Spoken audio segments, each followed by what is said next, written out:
participant from various schools. I'm sure already heard from her. We are going to have this Saturday as a well-spent day.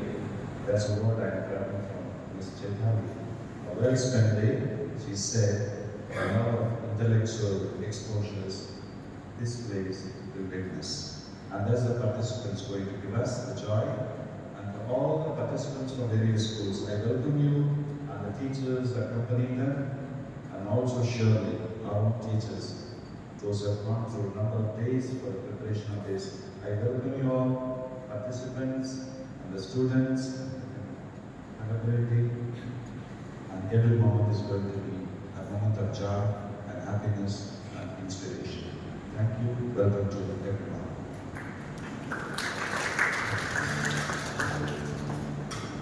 Allotted to conduct the debate. The debate will be conducted in two categories. Category 1 for the students of class 11 and 12, and category 2 for the students of class 9 and 10. We present to you the battleground of today's clash of intellects, with minds as sharp as swords and tongues as swift as arrows. Our debaters are poised for a battle of wit and rhetoric. Brace yourselves and let the debate unfold.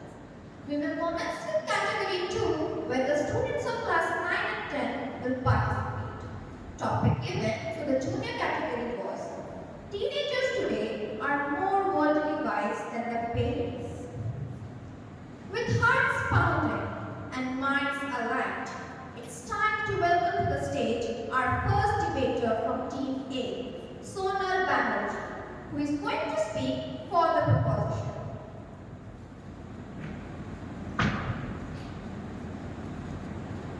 Science is the evolution of mankind, and the evolution in science the teenagers of today's generation have seen, no other generation has ever seen or ever experienced. Good morning to Madam Chairperson and everyone who are present in this august gathering. Today, I, Sonal Banerjee, am here to express my views, and I firmly stand for the motion that the teenagers today are more worldly wise than their parents. And to prove my point, firstly, as I told about the evolution of science, that today's generation has seen, no other generation has ever seen. Development in science and evolution of technology has led to social media platforms, mobile phones, search engines, etc. And with the help of these, the wide, vast and diverse platform that's provided to the teenagers is the reason that today's teenagers are more wise, especially worldly wise. Because I sitting in one part of the world can contact or communicate with someone sitting in other part of the world. Today I am sitting in India, I can make friends, I can communicate, I can contact with someone abroad, maybe in London, Africa, any part of this whole world through social media, through online platforms, and this is because the evolution of science which has taken place in my generation, but not for my parents. And this exposure that I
want my opinion.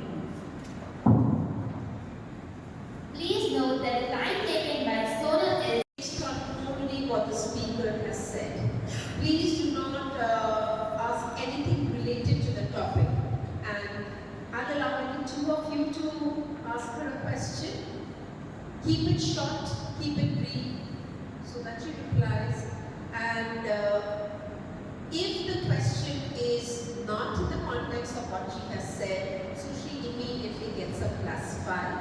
And if nobody answers the question, again a +5 to the speaker. So who would want to refute what she has said? Is there anybody who would want to ask her a question? You said that social media platform can connect people, can connect teenagers to outer world. All I know is social media destroys your brain and mind rot.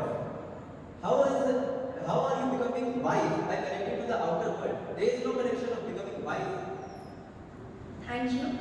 Well, how can I be wise and knowledgeable until and unless I don't know what is happening in the outside world? My topic is that today the teenagers are more worldly wise than their parents, and by connecting through social media platform, by connecting globally with people abroad, they are knowing what is happening there, what is their culture, and that is why they are turning wise. Anybody else who would want to ask a question?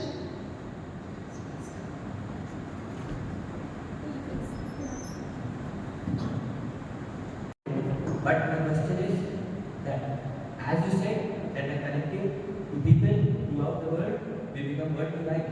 But it can be frustrating or it can be a trap in which the people can be trapped. So worldly wisdom is directly connected to more outward explosion, as well as when one goes out, then he becomes worldly wise. So how can one become worldly wise? By sitting at home. Because, thank you for the opportunity of question. One can become worldly wise by sitting at home in this generation because they have the social media platforms, internet, and the evolution in technology by which they can contact, communicate, and get to know what is happening in the outside world. And until and unless you don't know what is happening, how will you adjust yourself with what is happening? Thank you.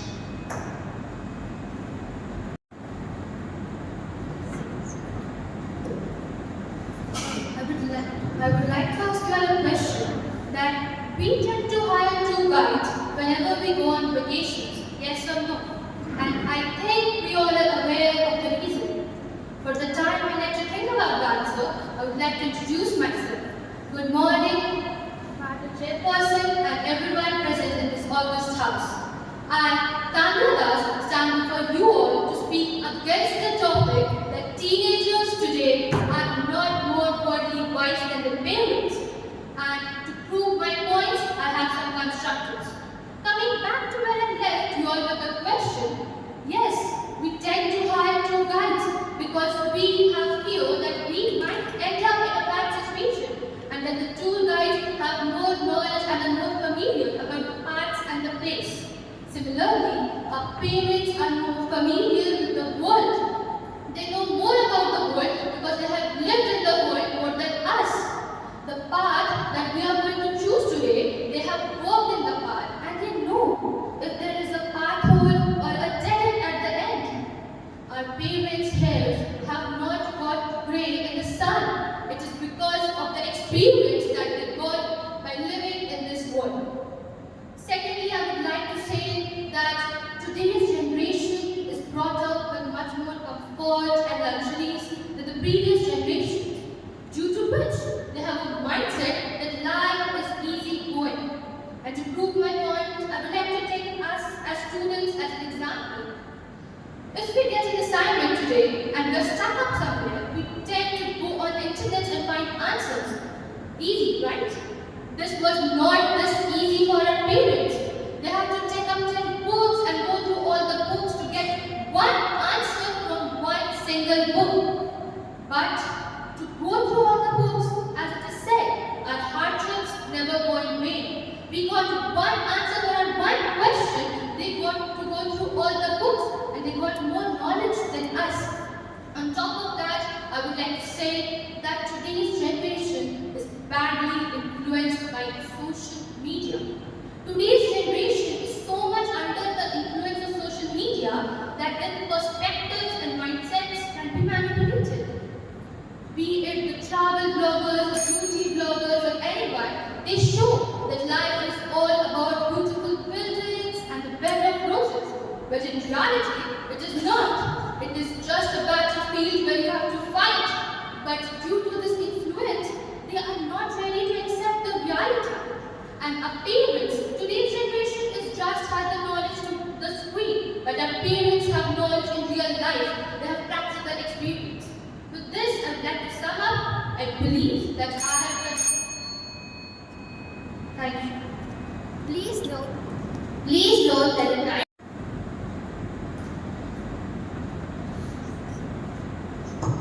you said that our parents have walked the path, but don't you think that during the 90s, the path was different and now due to all these changes, the path is different?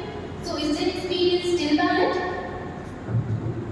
There may be changes in the path, but to achieve something, they have gone through more hardships than us. They know that if there is a path on how much difficulties that we are going to face, they can give us, their opinions matter because they know that they have faced the hardships. They will be able to motivate ourselves or to let us know that everything would be as straight. Thank you. Anybody else?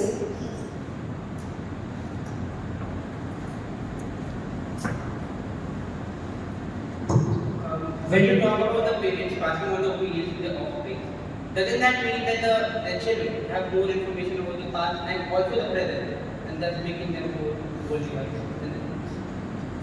Sorry, I'm not very clear about what you are saying. When you said that the parents are more qualified because they have gone through hardship to achieve what they have achieved, so when they let the children, don't the parents give the opinions, the teaching, what they have faced to the children, and doesn't that make the children more qualified with what the parents have faced and what they are facing? That adds to up what they have both faced. So, thank you for your opinion. That's what I'm telling you, that because our parents have faced the hardship, they are more worthy points, and that's what they are giving us opinions that what we should do and what path we should take. So, of course, they are giving their opinions, and because of them only we are getting the knowledge and information. Thank you.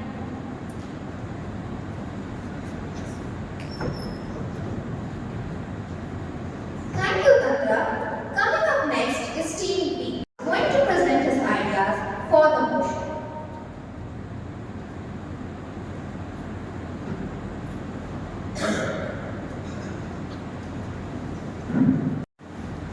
Today, our team Grandmaster has the potential to defeat an AI bot. 1 minute, and they will just add to your height.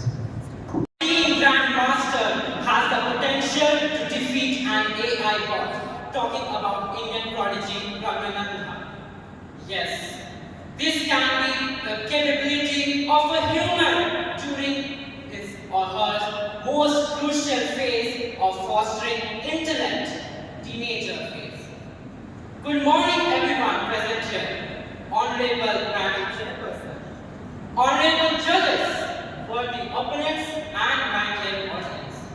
Today, I, Amartya Srivastava, stand forth in front of you to present my views for the motion justifying how and why today's teenagers are more dominating, proving themselves to be more world-wise than their parents. Undeniably, this is a fact that today's teenagers have remarkably adapted themselves to this rapidly evolving world around them. They often help their own parents in utilizing electronic gadgets, different technological inventions, using smartphones, etc. I, being a teenager, have myself done this to my parents. This can help the parents to receive a token of helping hand from their own child to tackle the enhancement and advancement of this environment.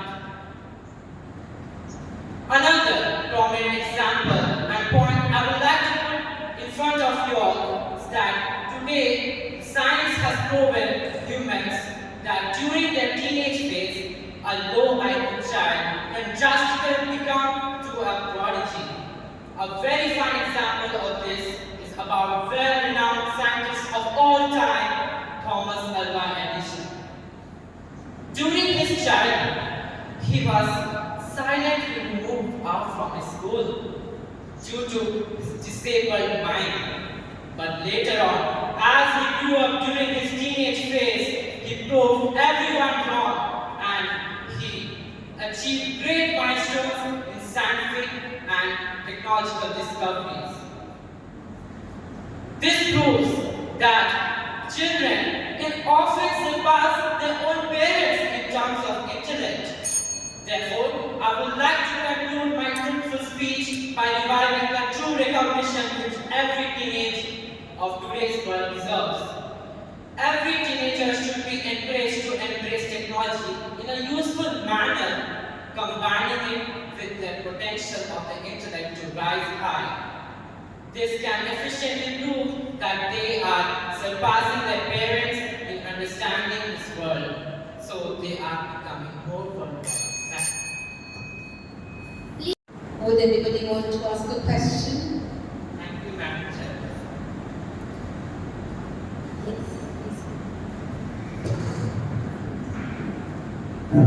My question for you is, as that you said that teenagers nowadays are helping parents to learn how to use technology. But using and being accustomed with technology doesn't equal to being worldly wise. How can you say that?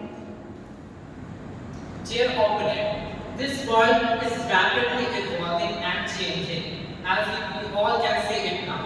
So technology in the first hand has become so much important for every family.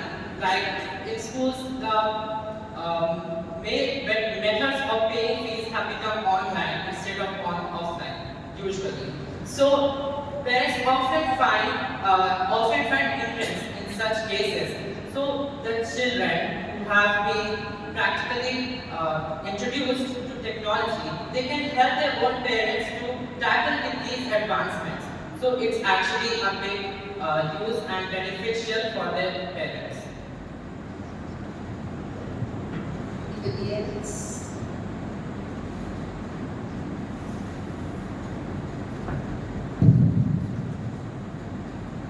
So my question for you is, being worldly wise means having good understanding to tackle different situations of life. It is not related to any success and sports. As you told about Pragnananda, so how is that related to this topic? My dear opponent, don't you think being a great prodigy, competing with worldwide chess champion is not a part of success?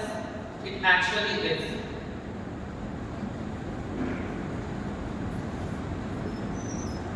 Thank you, Amanda. The next speaker from Team B is Prateek Shah, who is going to speak against her. Lies in admiring your convictions against collective pressure. Are teenagers truly wiser than their parents? In my agenda, that's a complete blunder. A respected good morning, Honour Chairperson, esteemed judges, worthy opponents, and my lovely audience present here. Hi, my name is Prateek, and today I stand forth in front of you to talk on a very contentious yet crucial domain in my opinion. Are teenagers truly wise than their parents? And to abide my notions for the above motion, I firmly stand against the topic. Teenage, an ideal roller coaster with highs of hormones and lows of suffocating uncertainty. An age where my heart replaces my mind, where my emotions replace intellect. Now a logical counter might arise from the other side, that teenagers are an exemplary persona in terms of technology. Let's unfold the reality that what teenagers are truly doing of tech. As of 2022 United Nations recent research, 95% of the teens are active on virtual medium with 7+ hours of screen time. I, you, and we, let's forget that remaining 5% they might do something in their life.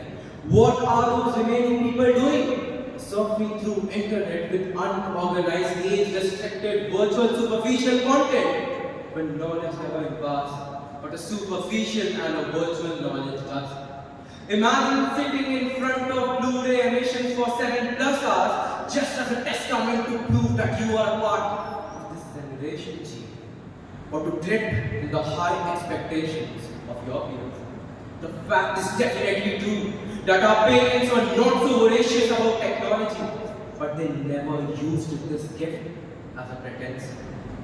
As of 2024 recent research, 6.5 teenagers are nicotine addicted. And an open challenge from my side to all of you sitting here, this percentage never existed in the past decades. And my friend, don't think that's a small number. Our population is 259 million. A basic mathematics calculation. 6.5% of 259 million. You can do the calculation. 16835 into 10 to the power 3 is not a small number. You know what is our reality?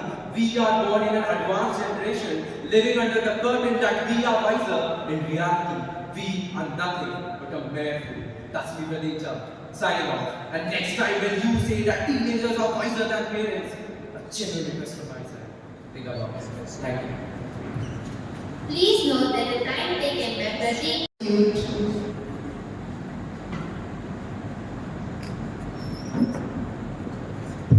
My worthy opponent will ask you a question. Don't you think the teenagers now have a better solution to the modern problems we have? Thank you for the question, my worthy opponent. Teenage is a phase where you cannot expect maturity from an individual. I asked a question, what is that experience of 15-year-old child? Am I experienced? Are you experienced? Are we the teens experienced? No. How can you say we have the solution to every problem? We have the access to tech, but are we using the tech in a fruitful manner to find solutions? And I believe solutions are the answer of real life, not a virtual life.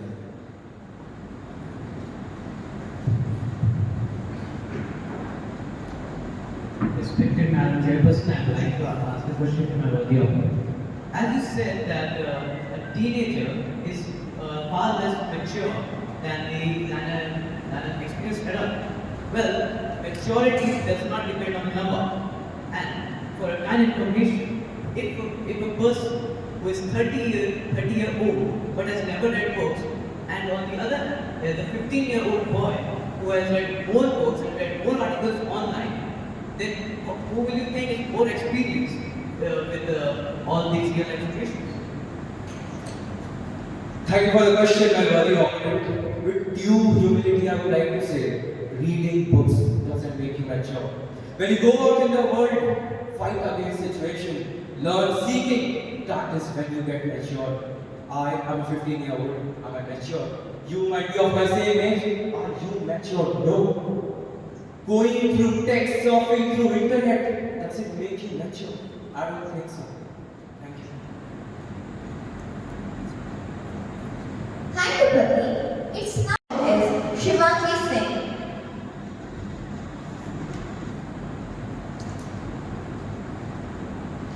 A very warm good morning to esteemed judges, Madam Chairperson, and my fellow debaters. Today, I am going to speak for the motion.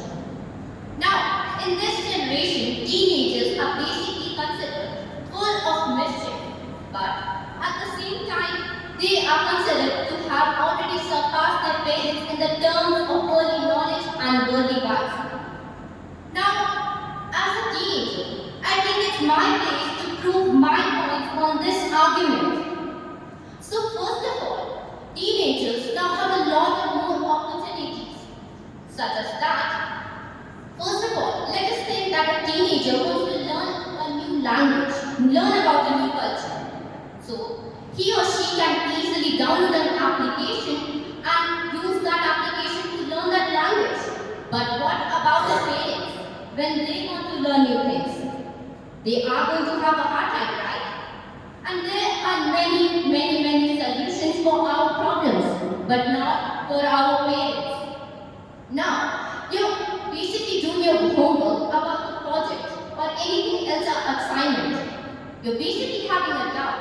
What you're going to do is download an application or search it in a search engine and boom, you got your answer.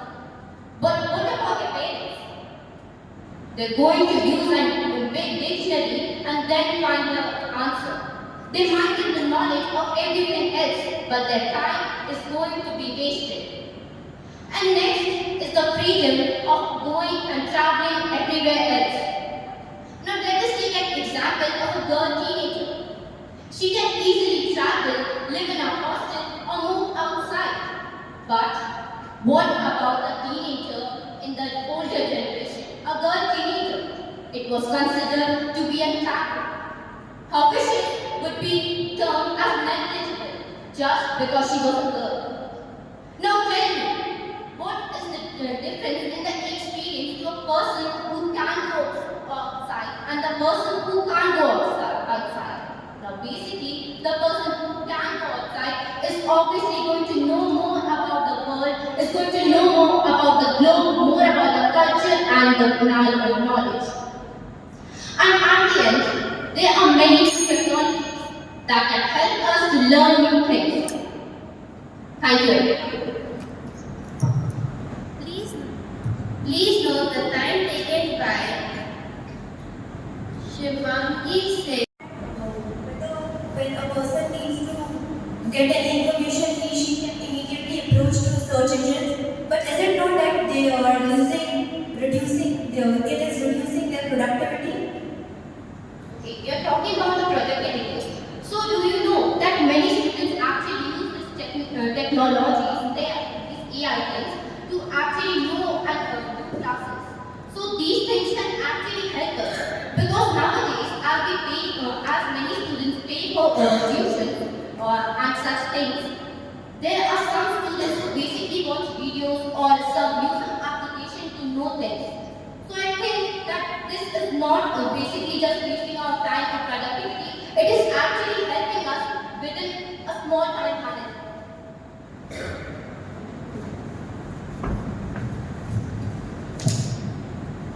You know, Mr. Paul Lukadas once said that when life will ask questions, the papers will not be the same. You actually knew the reality that what kind of knowledge our teenagers actually possess.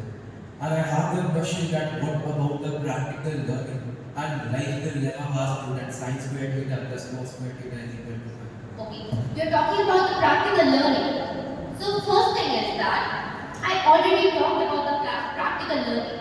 That basically nowadays teenagers can live on their own and experience things that our parents took much more time. For example, take a teenager of 17 years old. He has gone to a hostel or live on his own. Basically, he's going to learn many new things of time management, of his own will. But what about the person or our parents? They're obviously going to gain this knowledge after their 20s because they are dependent on people. But we are going to not depend on people. Thank you, everyone. Thank you, Shivangi. We have Anjali Parmal from Team C to present her ideas against the proposition. Chairman, esteemed judges, and my dear fellow debaters. Today, I stand here with a challenge emotion. I believe that all of us sitting here are mostly teenagers. So I would like to ask a question from my opponents. And can you earn a living for your family? Well, no, you are not that mature. You don't have that intensity or that courage to go out and work in a corporate sector. You are still dependent on your parents. I believe that our parents are more wise. They have more experience than us. In my case, my mom is 3 times older than me. And of course, she has seen the world 3 times more. She knows what is good and what is right better than me. And whenever I face a problem, the very first person I would approach would be my parent. So how can we say that parents are not wise enough as compared to we teenagers? It has become a common perception of we teenagers that we are not grown-ups. We can be called we are wise enough to conquer the world. But that is not the case. We feel that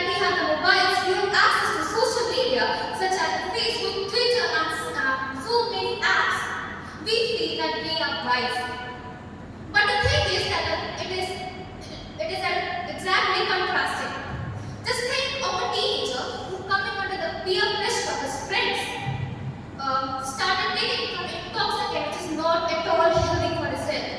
There's so many intoxicants in the market which the teenagers take just because they came under the pressure of their friends. The next thing is that the teenagers today don't have a decision taking, we can say, quality. Just imagine that you wanted to become a doctor and for that you were going to opt for science. Just because your friends opted for chemistry, you also went for that. So do you not agree on this that we lack in decision taking quality? We still lack it because our minds are still tender. The next thing is that we don't have control on our emotions. We are completely, we just get tense when something happens. We get tense, we just start and we get angry when someone can say understand us, don't understand us or don't try to understand us. We suddenly get angry, we can suddenly get break it down. The thing is that we don't have control on our emotions. And I feel that if taking those notorious or intoxicants it makes you a wise person, then you are the wisest one. Thank you. Please note that the time taken.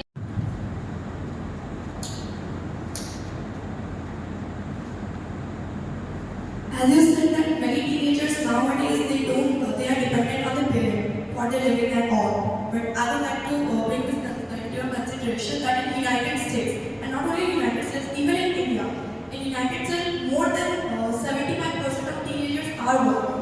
In India also there is a company Zillion. The co-founder of that particular company, Pratyuk, started his business at the age of 16 without any support from his parents. So how can we say that teenagers need support of the parents? Thank you for your question.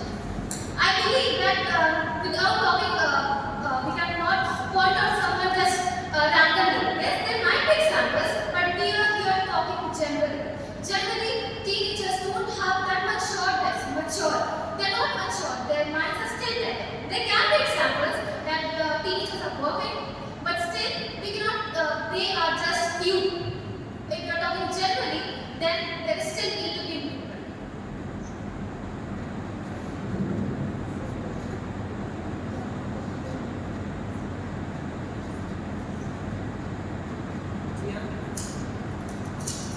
Dear opponent is said by asking a question that we teenagers cannot earn money at this stage. But wake up to reality. It was not possible in past, but it's possible in present. There are many children, many teenagers who are learning to invest in Bitcoin. And also there are factors who work in the industry or industrial industries. So don't you think they are earning money? So as I said about the industry, they are always under the supervision of the parents. All the teenagers or any child actor is always under the supervision of their parents. So I cannot say that they are independent. They are not independent because they are always under the supervision of their parents. They are have to do what their parents ask. Thank you. Thank you, Anjali. To the podium steps, our new child for the motion. Teenagers are the ones who are exposed more to the modern world problems. Today, when human race is developing, science has reached its peak. We need new modern thinkers who could challenge or combat with these modern problems. And so are the teenagers. Good morning to one and all present here. Today, I, Rishabh Kumar, is up here to strongly favor his views for the motion. Teenagers today are more worldly wise than their parents. Technology is developing day by day. It is gifting us with many new resources. It has gifted us with many new applications like Snapchat, Telegram, Twitter, etc., through which we can connect with people all over the world. This connection has allowed the teenagers to develop their interaction interaction with the strangers. They are more wise in judging their strangers through this online source than their parents because they often scroll in these things and look for the strangers whom they will meet. A common problem in the past was about payment. The payment was through the offline mode in which the parents have to take their time and then they have to go to the place like school to pay the fees of their wards. But now this problem is solved because of the mode of online payment and teenagers teach their parents how to use the mode of online payment and access and save their time. In the past, our parents when they has to fill in the Excel format, they need to go to the computer software engineers and have to tell them to fill these things. But now, with the help of the teenagers, the parents they used to do these things at the home only. The hackers who look always for the people of the old time whom they could trap with the help of messages, online things is now solved with the help of teenagers. The teenagers teach their parents how to deal with these situations. They tell them that these links are fraud and they should not get trapped in these situations. So, at last I would like to conclude my speech by saying that the teenagers of today are more worldly wise than their parents in terms of development and the problems facing the modern society. Thank you. Please note that the time taken by Bishop is wise by chatting with strangers. How can you distinguish if the person you are chatting with is talking to you with good intentions or bad intentions? Respected Madam Chairperson, I would like to answer my worthy opinion. The teenagers of today's world are more worldly wise than their parents because if the parents go to that source, they are not very much eligible for these all online chatting sources. But the teenagers always scroll through these all things and they meet many different people and hence they become worldly.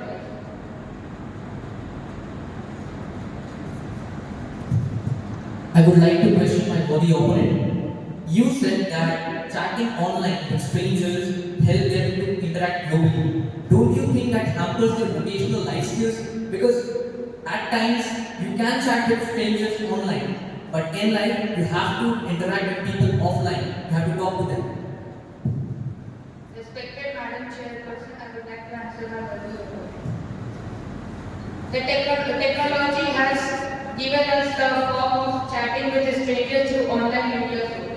It is not that the offline strangers can also, it is not that the offline strangers are always good. They can also be bad. We need to have this in our mind that the person whom we are talking is either offline or online can be good or bad. Thank you, Rishabh. Mohit Shiva from Team D is going to speak against the motion. Is progressing a lot, and it has become a better place to live in than we had ever imagined. And in today's world, it has become a very important question. Who is more worldly wise, parents or the teenagers? A very warm good morning to one and all present here. Today, I am up here to strongly object the motion teenagers today are more worldly wise than their parents. Parents are the ones who have given birth to the children. They are the ones who have taught the children how to deal with this world. They are the ones who have trained the children to become more wiser and to understand the world and its problems. But the teenagers of today, who are hardly 15 or 17 years of old, think that they are more worldly wise than their parents who are almost double of their ages. And I feel that the parents have a better understanding and are more worldly wiser than the children or teenagers. I wanted to ask you, who will be more worldly wise? The person who has spent about 40 years of his life on this earth, or the person who has hardly spent 50 or 70 years of his life on this earth? Yes, of course, the person who has spent around 40 years of his life, that is our parents. They know how to deal with this world. They have a better understanding and a better judgment of their character. They have tolerated this world since our child when we were not born. They know what will be right and what will be wrong for us. Now, let me ask you, if the teenagers would have better understanding of this world, then why they fail in understanding choosing the girl? Why they got deceived in love? Why they got depressed and lose society? Why they don't have the right to vote in the election? Why do they don't have the right to vote in the election?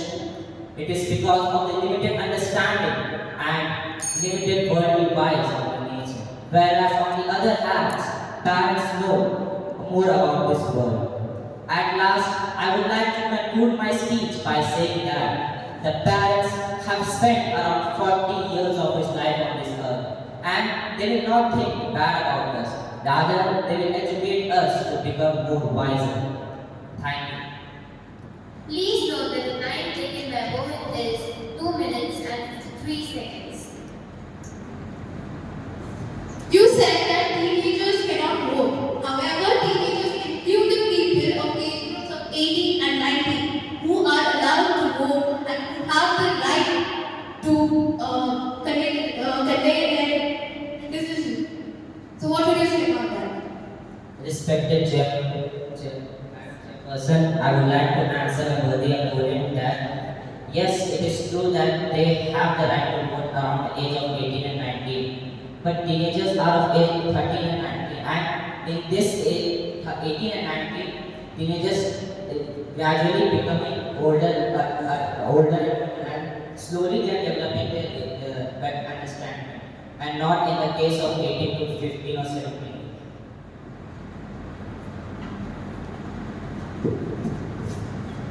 My worthy opponent, I would like to ask you one thing. You mentioned that the teenagers decide to do all that stuff. Don't you believe that they know that if they fail in life, they would be hampered and would be destroyed by the society, by the world or ideas? So is it not a necessity for them because they cannot sustain it? I do not got your question, what you asked. I would like to ask you that you told that the teenagers decide and do all that stuff. Don't you think that if they fail, the modern world will condemn them, fell back to them, demotivate them? And is it very difficult for them to be in the society? So how can you say that it is?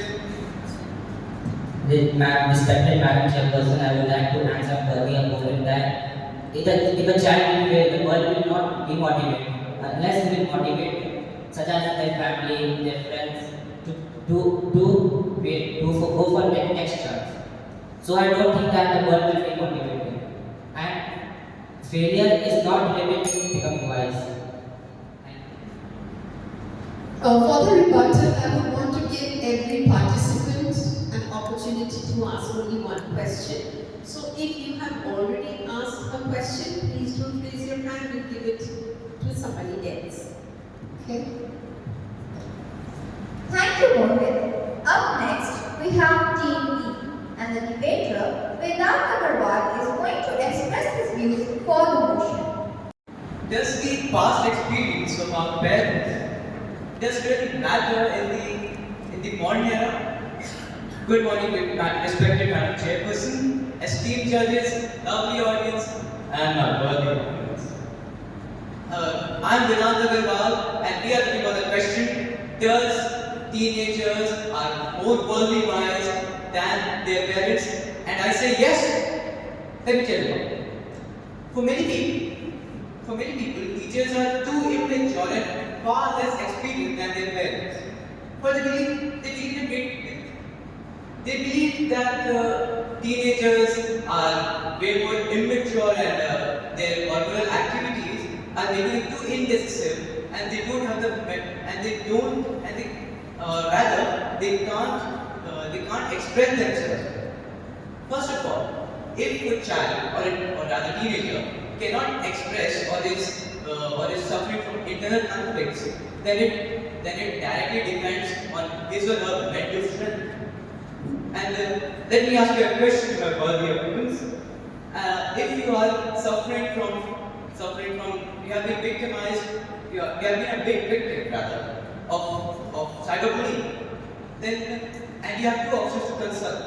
First, a 30-year-old man who has no experience with such situations, or a teenager who has actually been a victim. Of course, most of us would rather prefer to consult the teenager because he has been a victim. He has experienced those hardships. And moving on, let me tell you that our generation has faced the lockdown of COVID-19, which was never faced by our parents in their teenage time. And these lockdowns had their own problems, like cyberbullying, introvert, or it is introvert, not being hesitant to interact with people, cyberbullying. And do you think parents who are not at all experienced in these fields will be able to consult you and will be able to help you out? And moving on, if you look at the past periods of history, the voting rights had been lower because the drafting committee thought that the voting that the teenagers are more into. With this, I rest my case, but not my opinion. Thank you. Please note that the time taken by Vedant is 2 minutes and. So you said about that introverts. Still the introverts not exist in the past. They were there, but the just term was not there. They were introverts. Respected Madam Chairperson, I would like to answer my worthy output. Look, exceptions are everywhere, but I am talking about the ratio. The ratio earlier, the teenagers were not that introvert, and the probability and the ratio was far less than if we talk about teenage generations.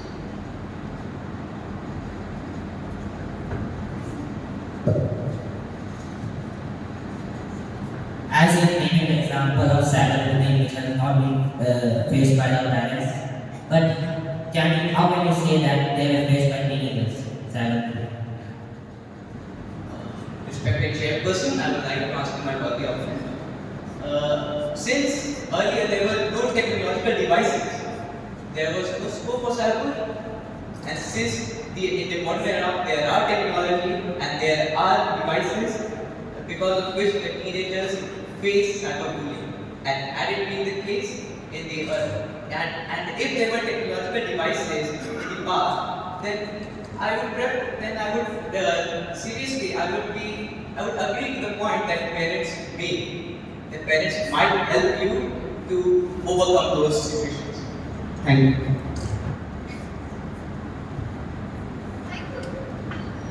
Team E is Mokul Kumar, and he will speak against the motion.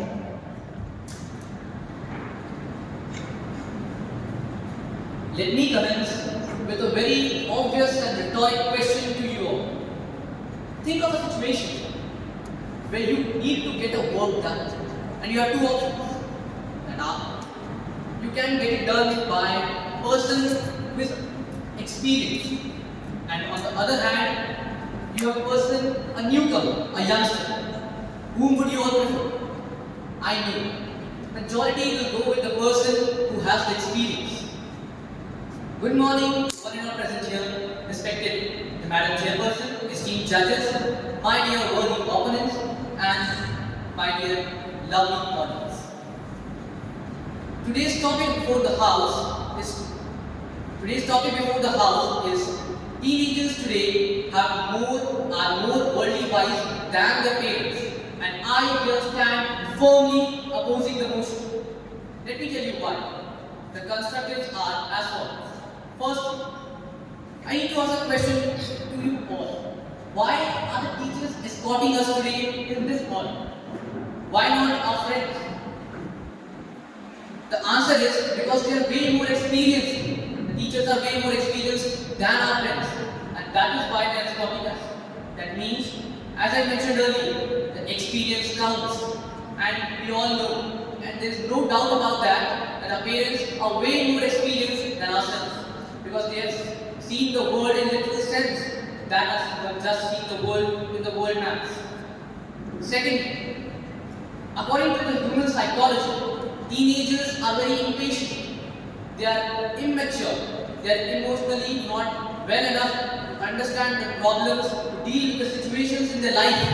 And that is why they are not able to make decisions. They are swayed away. They are swayed away with people's opinion. And that is why the point here is justified. Third, I would like to give an example. Have you ever heard a person of age 35 getting kidnapped from his office? Rarely, right? But what about if we switch it to children, students, teenagers? It is just the opposite. Every now and then we get to hear the news about these all things. And hiding the case that the students or the teenagers were more worldly wise, then they would not get easily swayed away by the people. With this, I would like to take the audience further and say that it is not just the technology that makes a person worldly wise. It is the mental abilities, the experience, the age that helps them to be a good human being and to experience things. With this, I rest my case by my Kindly note the time taken by Mukul is 3 minutes and 2 seconds. I think we'll take the liberty of excusing the 2 seconds. Anybody who's never asked a question before? Okay, you told us that kidnapping case. Of course, the teenagers are kidnapped, but the adults are not. So let me ask you a question. How is it that teenagers are not wise? If they are getting kidnapped, I don't think that this is their own fault. And you're talking about getting kidnapped, right? You're kidnapped. So yes, there are many cases. Mostly getting kidnapped. So what would you like to say on this? I would like the permission of Madam Chairperson to answer the operate. So you told that even the adults are getting kidnapped and there is no connection of being worldly wise and being kidnapped. So if you are standing in front of your office or your school and a stranger comes and tries to influence you, tries to make you fascinated with things, what would you think? A person of age 35 would get fascinated. He's having an experience of these things way more than the students, the teenagers, and he could encounter the situations easily than the students and teachers. Teenagers.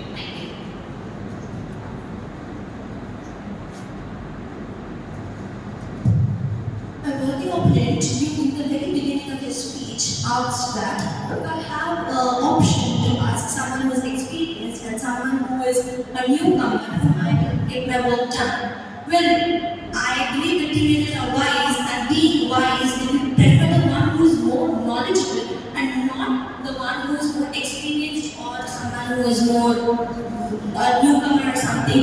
And in this technological world, I believe the teenagers are more knowledgeable than the parents. I would like to answer my worthy opponent that knowledge comes with experience. They go parallel. For example, a person who is experienced, he has the knowledge of that field, how to get the work done, what are the difficulties that we are going to face while covering this topic. And on the other hand, a teenager might not develop these abilities. Thank you, Mukul. The next team who is going to step and Aditya Ranjan is going to speak for the motion.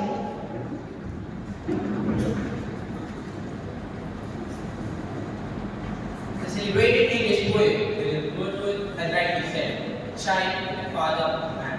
Indeed, the size of the seed of a tree is small, but the fact that it has potential to grow into an enormous tree, it cannot be detected. Good morning, respected panel chairperson, my esteemed judges, and my fellow debaters. I, Aditya, stand before you to present my views for the motion. The youth, the teenagers of India, the heir apparent, of the vast and the culturally diverse nation contribute towards the economic development and social transformation of the nation. Charles Darwin, in a book on the origin of species, said, "It's a survival of the fittest." This line signifies the importance of the people who have the ability to adapt to the ever-changing world, have the upper hand over those who fail to do so.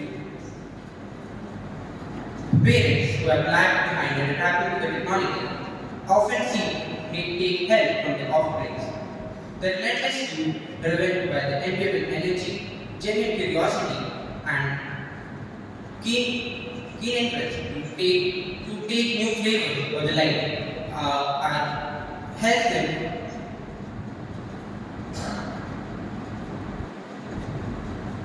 the relentless youth are driven by the enviable energy, genuine curiosity, and a keen interest to take and learn from the new flavors of the life. While the parents might have a hard time trying to get on terms with the fact that there's a lot more to unravel in the world than they already have, this might not be the same case that is applied to the teenagers. The teenagers with the keen interest try to learn more and more and get more knowledge in the world. On this fact, I conclude my speech with saying citing a couplet that it is better to read than to live in the future. It is better to accept the change than to repent in the past. When channeled in the right direction, the youth of India, the youth of the world, has the power to serve the nation in the right direction. Kindly note the time taken by Aditya is 2 minutes and 16 seconds.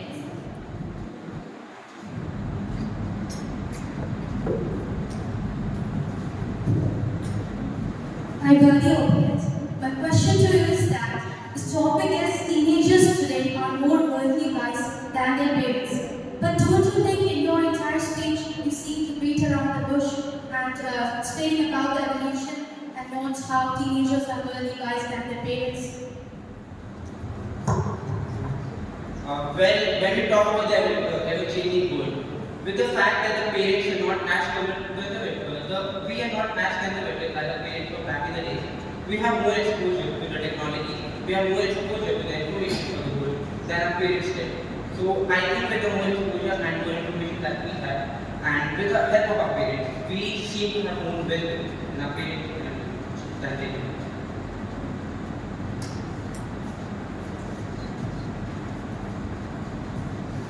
Anybody else?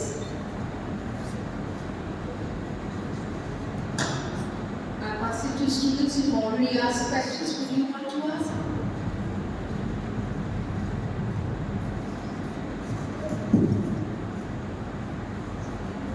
You told that exposure to information and exposure to real world is more in teenagers than the parents, which is well debatable.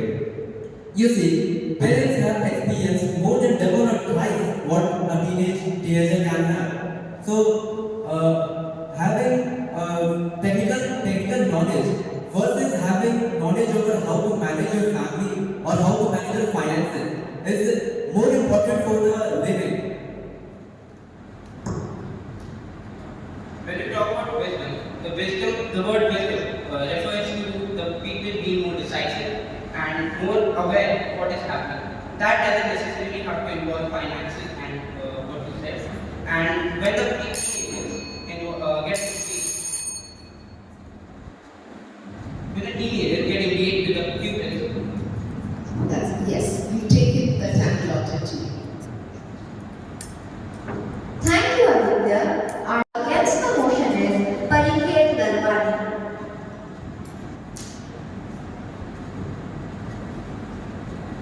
Again, to this statement would be like casting aspersions on the wisdom of our parents. Good morning, respected Madam Chairperson, esteemed judges, and my beloved audience. Let us think about a world without teenagers. It would not be wrong to certainly tell that teenagers are the people, or specifically the students, which have a lot of knowledge, but about particular subject, which they get from the electronic and the print media. Now, let us think about worldly wisdom, which is basically about the outward exposure and the understanding to tackle situations which might come in their path while they cross the bed of roses, which is a metaphorical subject. Now, it is into a consideration that teenagers are more into technology. What actual technology is, it is just a boon as well as a bane. It can act as a bane when it is not utilized properly, which is being done by most of the youth. 95% of the teenagers are not using technology in the right direction. Now, there is a short poem which can portray the condition of the teenagers in our society. But lurking shadows stain the night, as whispers through the dead of night. Teenagers rage, a venomous seed, corrupting the system and with deceit and greed. These nights tell us that if the teenagers enrich their life by using the ample measure of treasure which has been collected by the currency which is most valuable in life, which is time and nothing else. Experience is the biggest currency which helps us to buy the foundation of our dreams where aspirations are realized.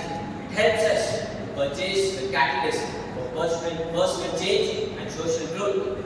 Now, let us come. The teenagers, being young, are more optimistic and they feel enthusiastic every moment. The reason behind this is that teenagers have only seen the brighter side of life because they have been protected by the parents throughout their life and the harsh reality of life is still not deciphered. So, it's natural that they will be excited throughout their life.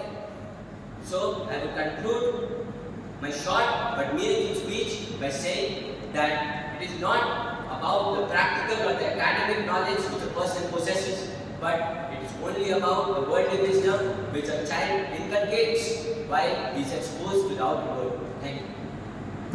Kindly note the time taken by parenting is 2 minutes and 3 seconds.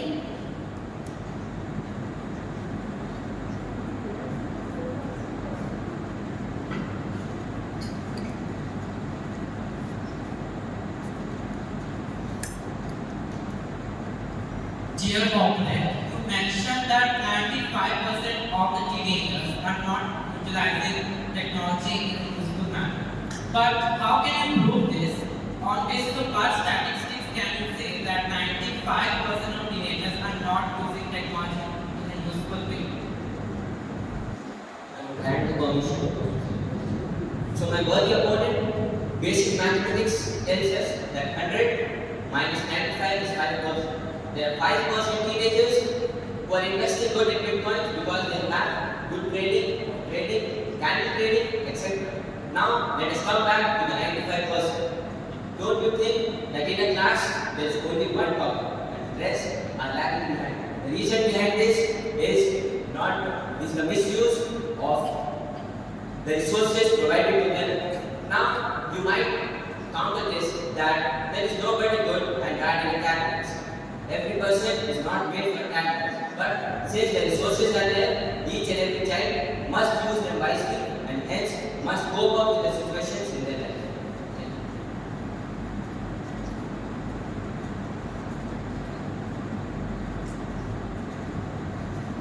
My worthy opponent, he said that teenagers are not exposed to the harsh realities of the world, but the truth is they are. The suicide rates are rising. They are pressed under the social expectations. So what do you have to say about this? My worthy opponent, it is not about the society, but it is about the actual mindset of the child. A parent never tells a child to achieve this or that. There will be a few who put pressure on the children to achieve this. We are saying advance, need, and other things. It's only about the mindset. If the mindset is correct, then the person can achieve anything. Thank you.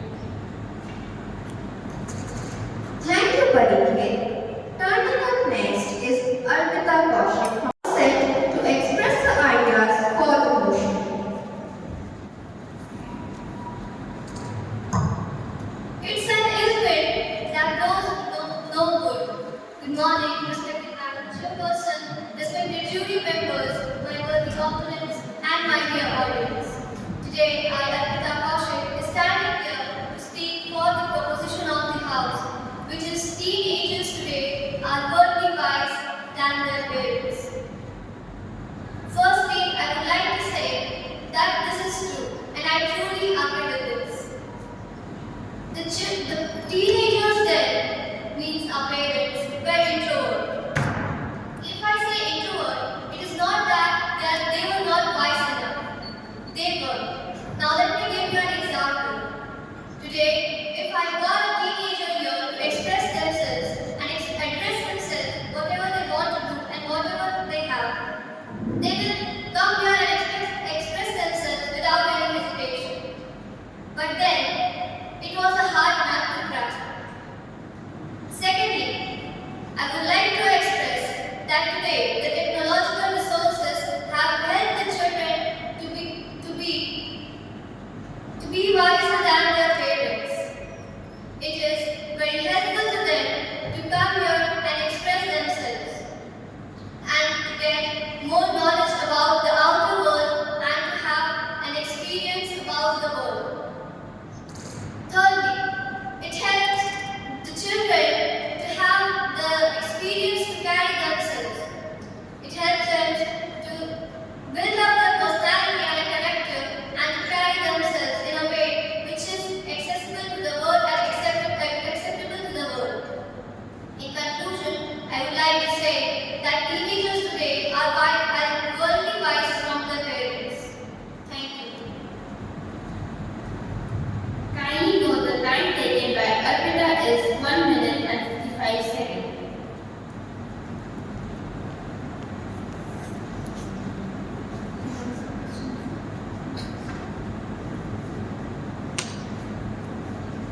As you said, that only teenagers today can come up and express themselves. How can you say that only teenagers nowadays can do it, and not the previous generations can not even express themselves? Respected Madam Chairperson. The teenagers today are more extrovert and they truly stand for themselves and they have an opinion and stand for themselves to speak up. They get their points up and they come and stand here. But the generation before that, they were introvert and they were a bit underconfident.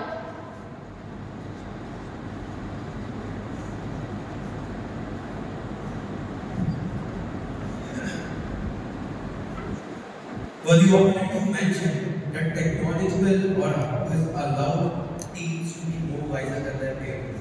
Give me two notions to prove this. It is getting scam virtual, scamming someone virtual, and doing all the stuffs on a superficial manner. How does this make it work?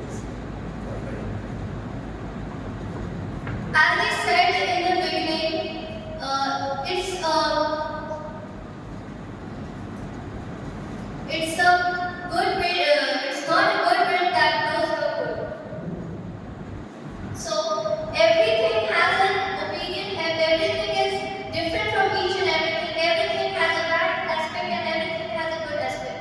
So as I want to express this, that the technologies have made teenagers today very worldly wise, but I agree with your statement that scamming and all stuff are happening. But it also gives an experience to the teenagers that they have to be prepared for the further outcomes. Thank you. Thank you, Arpita. Priyanka.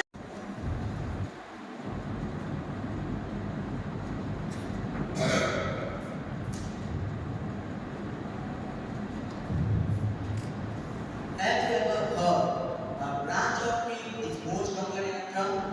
I can see. Good morning, I'm Chairperson, respected jury members, non-worthy opponents, and my dear audience. So, teenagers are the basically group of age 13 to 19. They are youngsters and the youth icons of the nation.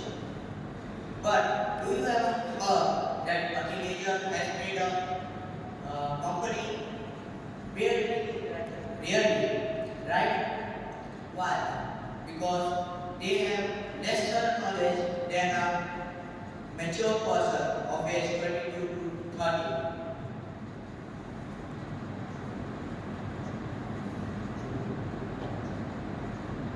Teenagers cannot be mature as their parents due to parents make teenagers to fight to the life.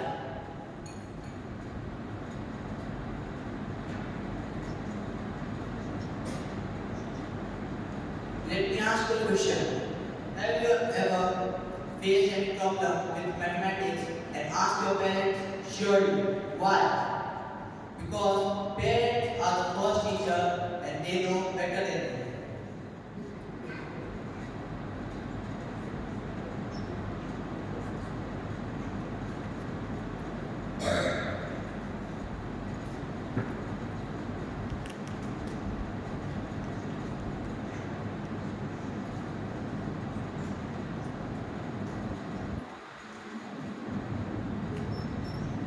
Sometimes parents ask you for help. Do you help them? Most of us help. Why? Because parents train us to help them in future. Parents provide us everything we need.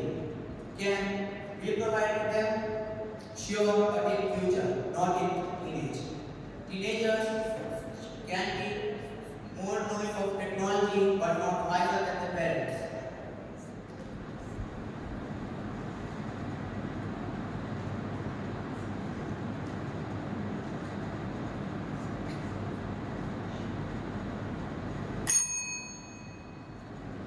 These are extra words. Please note the time taken by Priyanshu is 2 minutes and 35 seconds. As you said that we may ask our parents about the mathematical questions and all. So I would like to highlight this thing that 0 to 9 were then passed 10 years before. 0 to 9 numbers will be going to after 10 years also. So the mathematical calculations which have been done 10 years before will also be going to 10 years after. So the topic was worldly wise. So how can we relate that mathematical questions can relate to worldly matters? If you cannot solve a practical problem, then how could you solve the problem of your life?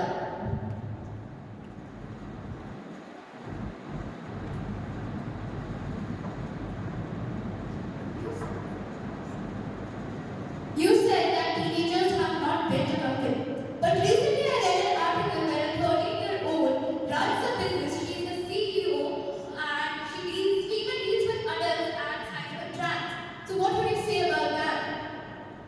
How many are more like that? Rarely one or two. Generally, teenagers have lesser knowledge than an aged person of 30.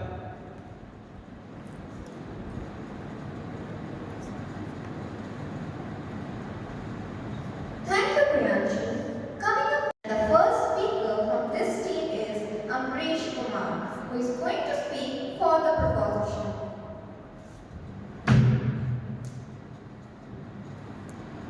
A warm good morning to one and all present. Respected Madam Chairperson, distinguished guests, and esteemed participants. Today, I am up here to speak for the motion. Today's teenagers are more worldly wise than their parents. Dr. APJ Abdul Kalam once said that today's youth are the future of tomorrow. Teenagers today are much more mature than they were centuries ago. This maturity is what helps them to be more worldly wise than their parents. There are certain reasons that support this opinion. First and foremost, teenagers are full of energy and enthusiasm. This energy makes them different from their parents. This has also contributed to the much needed economic development in many countries. Also, teenagers are full of new ideas and creativity. This creativity helps them to discover their talents and excel in almost every field. This also helps them in making better choices. Moreover, things have not changed. With the advancement of science and technology, almost everything can be accomplished. Parents are much restricted with the use of science, modern technology. Teenagers are more inclined towards it for they know about its proper use. Teenage is also termed as the golden period of life. Parents must not let their teenagers in their place. There are numerous sportspersons who were much determined from since their childhood, but were discouraged by the parents for choosing sports over their studies. But they are much successful now. This shows that youths are better capable of making decisions than their parents. Therefore, we can conclude that today's teenagers are more worldly wise than their parents. Parents must not consider them to be weak and diverted for small situations. Only then our country will be a much more developed nation. Kindly note the time taken by Ambarish is 2 minutes and 23 seconds.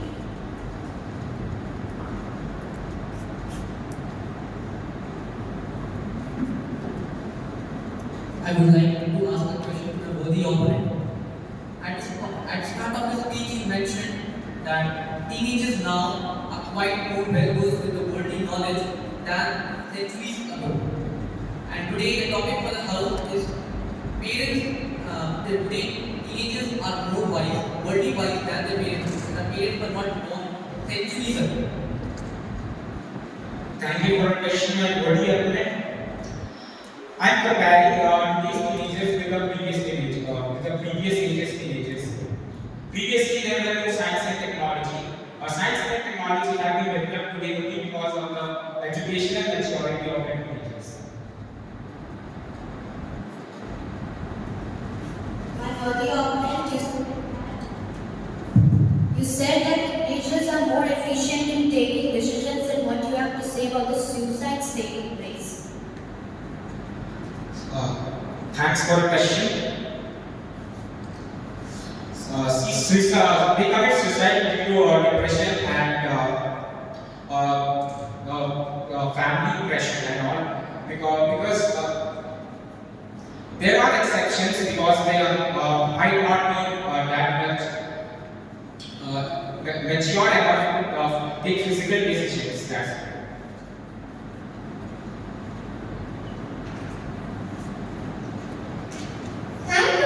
is going to speak against the motion.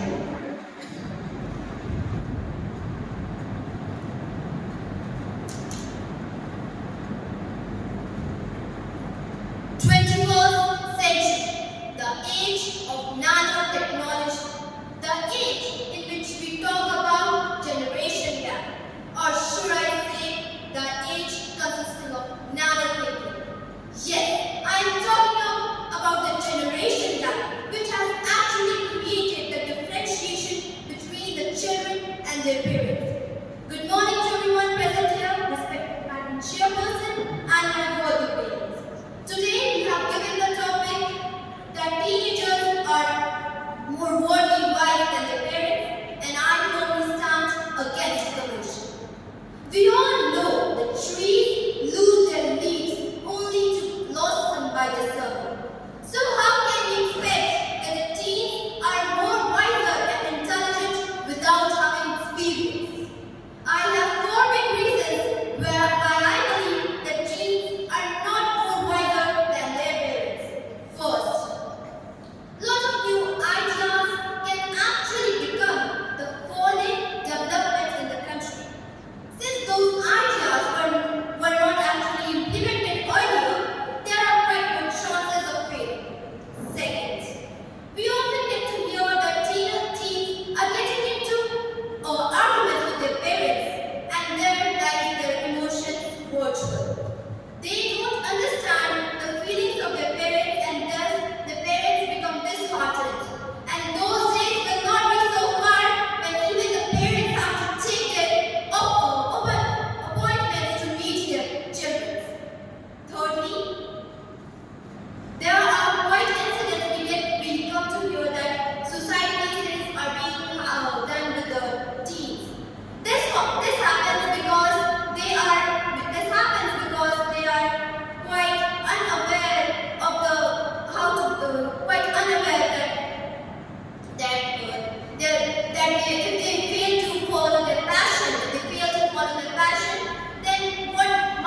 Respected Madam Chairperson, I would like to question the worthy opponent. As you have said that the suicide cases in teenagers are more. But what about the parents? I have heard of Mohammad Shami, the renowned cricketer, after becoming a parent has attempted to commit suicide. Here I want to say that yes, he attempted suicide, but this realized that children are not more wiser than their parents, and this makes their emotions more virtual, and they commit suicide. So this realize that they are not.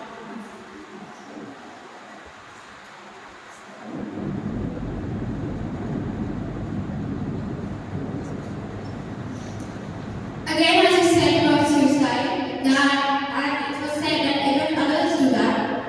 So in most of the suicide letters that they are there, they say that the parents were the one who forced them, who made such conditions, which is why the teenagers they committed suicide.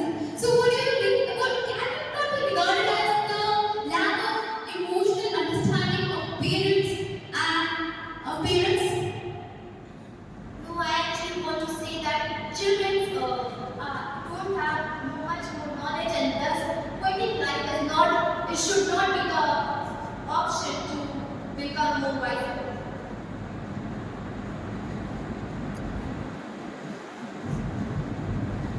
Audience at the edge of their seats, we call upon Team I. The speaker who is going to speak for the question is Cisce Bhardwaj.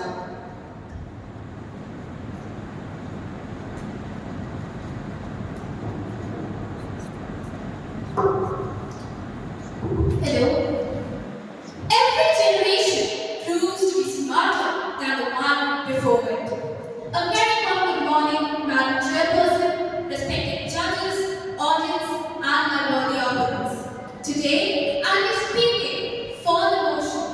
Teenagers today are more worthy guys than their parents.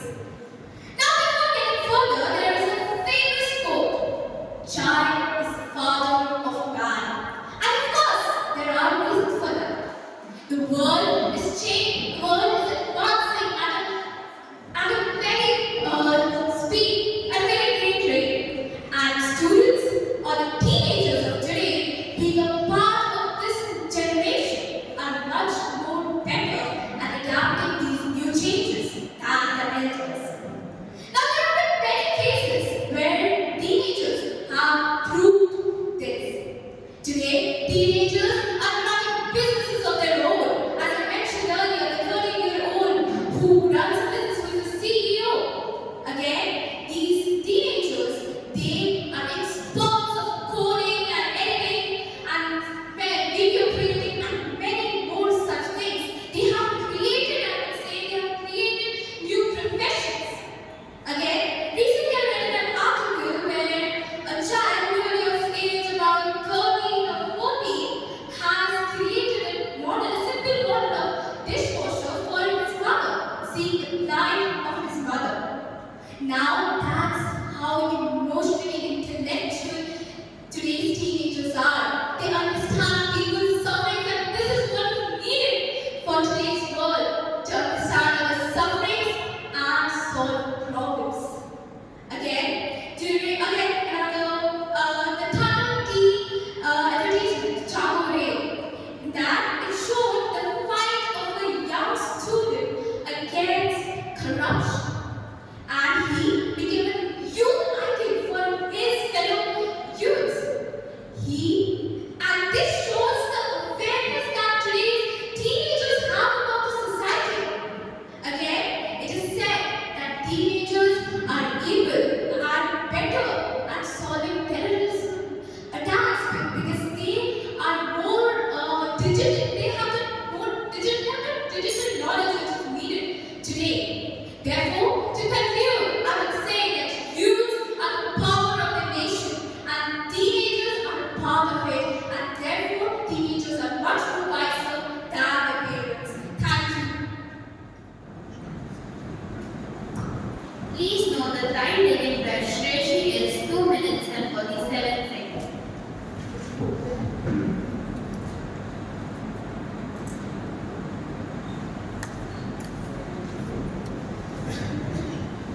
For the opponent, you mentioned that teenagers have the capability to fight against terrorism. If you don't know, the biggest terrorism organization that exists constitutes of a major population of teenagers that are critically brainwashed. Explain your motion with regards to this. Thank you. I feel that it's how the teenagers should be. Teenagers, when you said that teenagers are a part of this terrorist programs. Now, this is terrorism. This is the way that these youths, the society has created such conditions for them.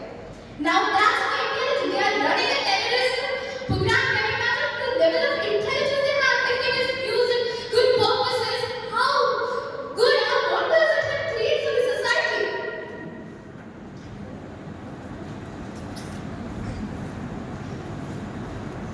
Respected Madam Chairperson, I would like to ask my worthy opponent that as you have said that the changes which are taking place, the teenagers are more adapted than changes that are taking place than the adults. How can you say that? Everything is digital today. Even if you go to the grocery store, you have to pay online. In most of the places, online payment is only allowed. And many elders, they don't know how to use many of the modern gizmos. Even it's the children who teach them how to handle these things. So of course, today's world is all about digital. Everything is digital, and students and children are more equipped with this knowledge and these modern gizmos. Thank you, Shreya. Team I, Zohanas, will be speaking against the motion. George Orwell quotes that each generation imagines itself to be wiser than the one before it. Everything changes with time. Opinions, ideologies, morality, etc. Each generation possesses and wants and holds its own opinions.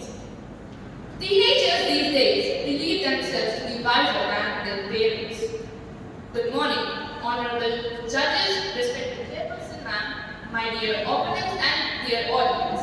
I, Zohana, stand in front of you today to speak against the notion most teenagers are worldly wiser than their parents. To begin with, I'd say that parents have seen the world more than teenagers and have more experience. The teenagers believe themselves to be wiser because of the technical gadgets within their clutch. But worldly wisdom is beyond technological advancement. Also, saints, motivational speakers, advisors, counselors, they are our elders for a reason, right?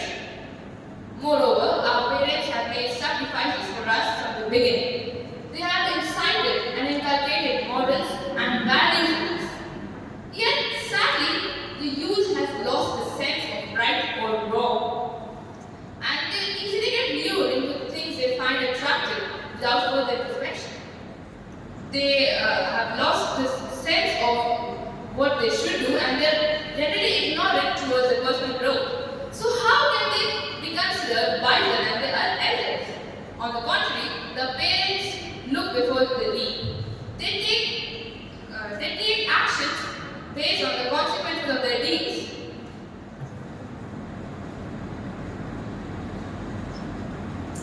The parents, they didn't braid their hairs in the sun, right? They know what is right for us and they want what's the best for us. The parents and the youngsters, they differ in opinions and understanding because the youth wants to take steps in what they believe is right for them. But the parents, they have more experience in worldly matters.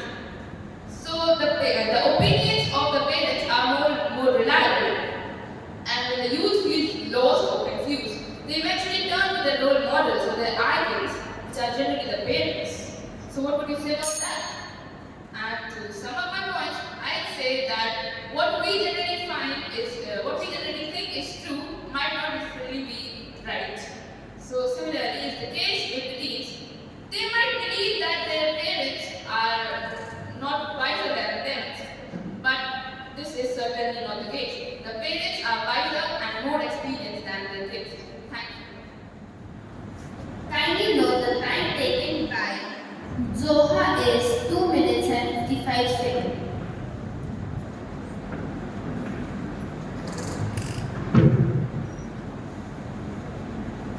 Dear Opening, you mentioned that worldly wisdom is much more than technological advancement. But don't you know that this is not the past? We are living in present, right? Many things are dependent on technology, like even the grocery calculations, school payments, everything around us is just reliable on technology. So how? So technology is a very crucial component in today's world of wisdom. So how can you say it's much more than technology? Thank you for your question. Technology might be a crucial component in today's life, but it's not based on worldly wisdom. Being online is not being worldly wise. You cannot just depend on technology for every solution. Worldly wisdom is how you process the problems and how you evaluate them.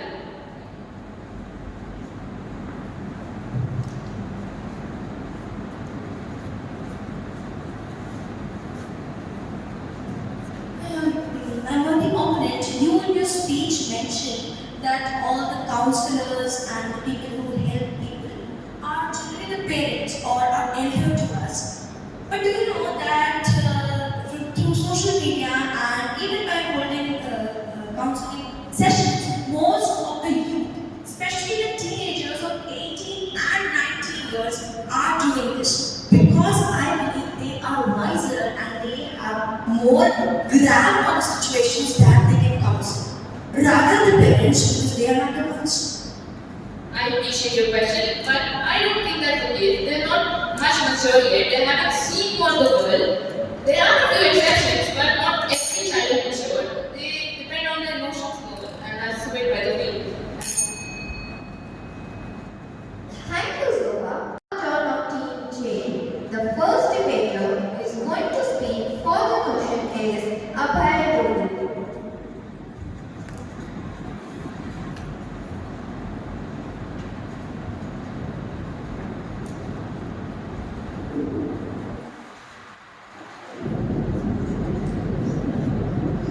Good morning, my chairperson. Good morning, my opponents. Good morning, teachers and everyone present here. Myself, Abhay, I strongly stand for the motion that teenagers are totally wise than their parents. So first, I would like to start by saying that today teenagers have more exposure to real life world problems thanks to social media, news articles, daily, online or offline. With the time changing, teens are having difficulty to explain their problems to their parents. With the trending difficulties such as bullying, cyberbullying, depression, anxiety, puberty, etc. Which these new problems are difficult for parents to understand, to grasp. Now, for example, if I'm suffering from cyberbullying, who will I approach? A old person, 60 years old, who has not suffered cyberbullying, or a 19 or 18-year-old who knows the solution for it. Now, the next point would be our parents' life was harsh, strict. They were taught with discipline. They had to go through corporal punishment. If you are not aware that the corporal punishment, it was a method of educating people with physical punishment. Our parents have great expectations from us. Hence, whenever we come to them with the issue or problem, they tend to ignore it, terming them as silly, and this is nothing compared than what we feel. Now imagine a person who is suffering from depression or mental issues come to their parent and ask for solution, and they term it as free or your disappointment will be. Imagine how much heartbreak their child must suffer. And for the following reasons, I strongly say that teenagers are more worthy by than their parents. Thank you. Kindly note the time taken by Abhay is 2 minutes and 57 seconds. Further, already you mentioned in your speech that parents are not able to guide their children in the situations like puberty, and you mentioned it as a problem. First of all, for your general knowledge, I would like to say that puberty is not a problem; it is a natural phenomenon, and parents have already gone through this. So, don't you think that they would be able to explain or guide us in a better manner? I give my body over it. For that, since the time has changed, in their time, puberty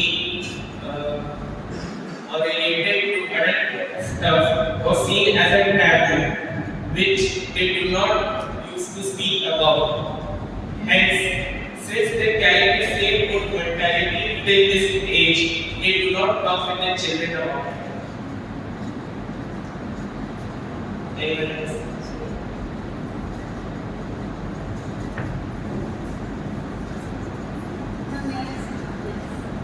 So you said about cybercrime, and you said that you are going to take help from a teenager who was mad about this.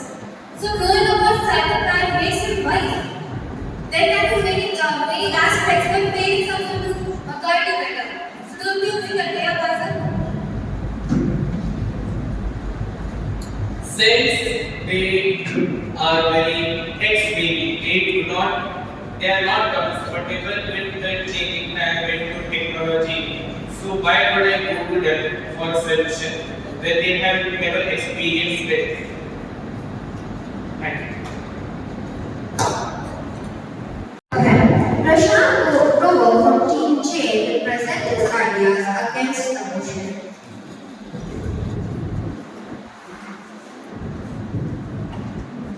The one who has gained strength from overcoming obstacles possesses the only strength which can overcome abstract. Good morning, respected Madam Chairperson, and good morning to all of you present here. Experience. Experience speaks more than unusual chattering. Parents are far more experienced than teenagers. Parents were also once a teenager. They have both the experience of a 15-year-old and a 50-year-old. The desire or the materialistic thing which teenagers have knowledge about are very useless in the real world. It is not useful for being around for the survival in this world. For example, a teenager may excel in operating a high-tech device, but he cannot manage his living, he cannot manage basic necessities, food, clothes, shelter. It is to be managed by the parents. Maybe have been the master operator on their telephone, but they know how to manage their taxes, they know how to conclude their finances, and they know how to provide for their family. Parents, responsibility brings wisdom. Responsibility is the base for knowledge. Parents have the responsibility for providing for their family, for accepting rejection from their boss for not getting an appraisal, being in sorrow and anger alone because there is no one they can talk to. Teenagers have the responsibility of writing their homework or completing that hard level of the game which they left. Right? Isn't it? Responsibility is the only thing which develops a sense of wisdom between which separates parental wisdom to teenager wisdom. The survival of the fittest was told by our opponents here. Now, survival of the fittest would be applied to parent because survival of the fittest in nature has been shown only after the child has grown. A lion, a cub of a lion, does not survive on its own. It needs its parents to survive. A calf of a cow does not survive on its own. It needs its mother and its father to survive till he reaches the age. Thus, I conclude that teenagers at this time of teenage may be wiser than that centuries ago. But now that the parents are more wiser than the teenagers, and teenagers have a long way to go, and everything will be understood gradually. Thank you. Kindly note the time taken by Prashant is 2 minutes and 58 seconds.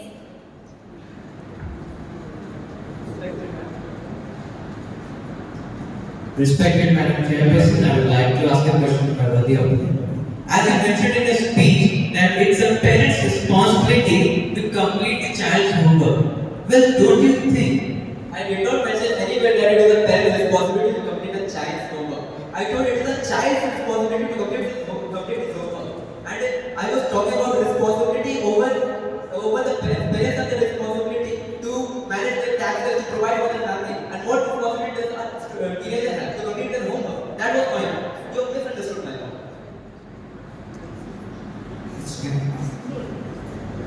No comfortable check here.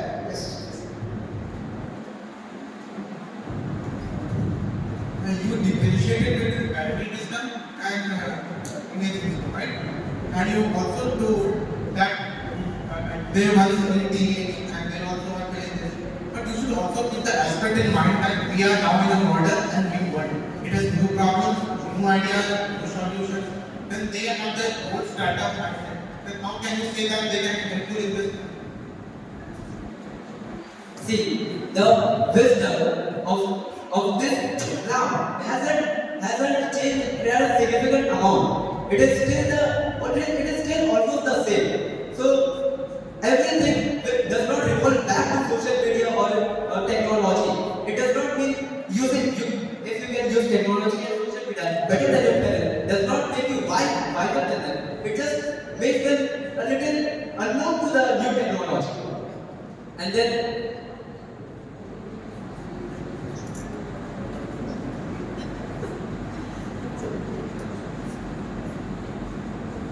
Thank you, Prashant. That is Team K. The debater who is going to present his ideas for the motion is Becca Mohan.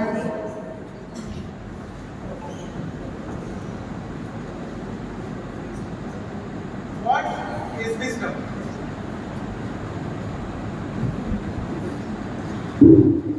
What is wisdom? Wisdom is how well you understand and act in a situation. But you should know that this is modern world. Modern world with new problems and new solutions. A very warm good morning to the Madam Chairperson, respected jury, lovely audience, and my worthy opponents. I, Baba Mohanty, am here to speak on the topic teenagers today are more worldly wise than their parents, and I'm strongly standing for the motion. In this era of social development and tech advancement, we should know that we teenagers have been born in this time, and we are more prepared and ready to handle the problems of this modern time. We should also know that we are more prosaic and quick in response of this modern day problems, whereas our parents are a bit slow, and also their ideas are so obsolete that it won't work in this modern world. As I mentioned in my introduction, modern day problems and modern day solutions. We should know that one who is ready and present at the very moment of the modern day can be a better judge of the problems and answer it very properly than the people who are not present at the time. Let me give an example. That two countries, say one country A and one country B. Country A has a young person who was born very new to the world, whereas country B has a person who is older in age. Let's say the person of country B moves to country A. Then I will ask the question of my opponents that who has a better knowledge about country A? Is the first person who is born new to the world, or is the person who was living in country B? Absolutely country A, because he has sustained and adapted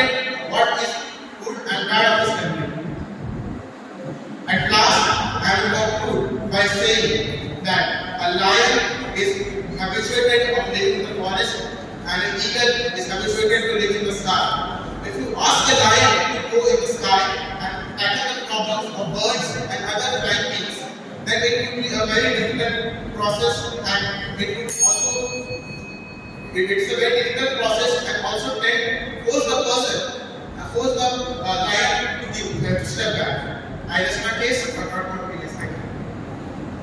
The time taken by Harold is 2 minutes and 41 seconds.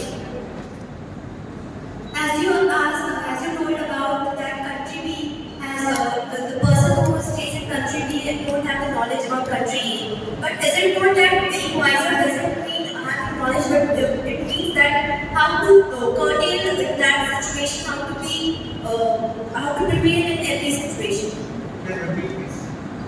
Is it not that the person who stays in country B will move to country A, being wiser means not knowing about the country, but being wiser means how to sustain in every situation. By that means, if a person is living in a desert and is went into the forest, then he will live very easily, right? It's different. If a person is living in another place and coming to another place, then how will he know that he is living there? And what are the expectations that he will live? And how will he tackle them?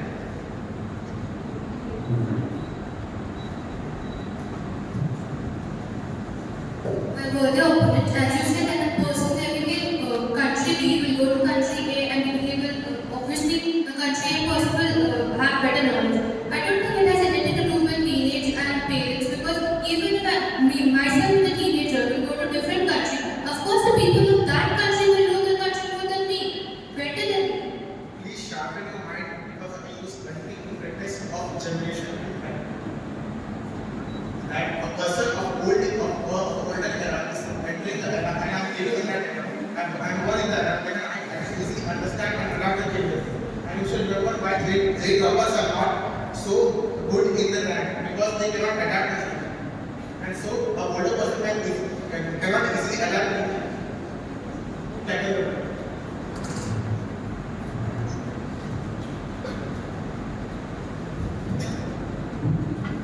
Thank you, Baron. A, who is going to speak against the proposition, is Evita Narayan.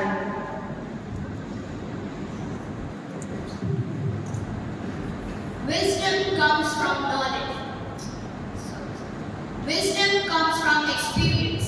A very warm good morning to the Honorable Chairperson, respected jury, teachers, my lovely audience, and my dear worthy opponents. My topic for today is teenagers are more worldly wise than their parents and stand firmly against emotion.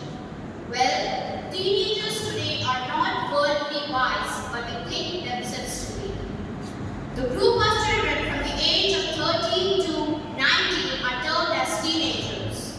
They think themselves to be very intelligent and knowledgeable, and this is where they make mistakes. They choose the wrong path at times, which results in their loss. Today's teenagers are not experienced. They are less experienced and are still unknown to the whole world.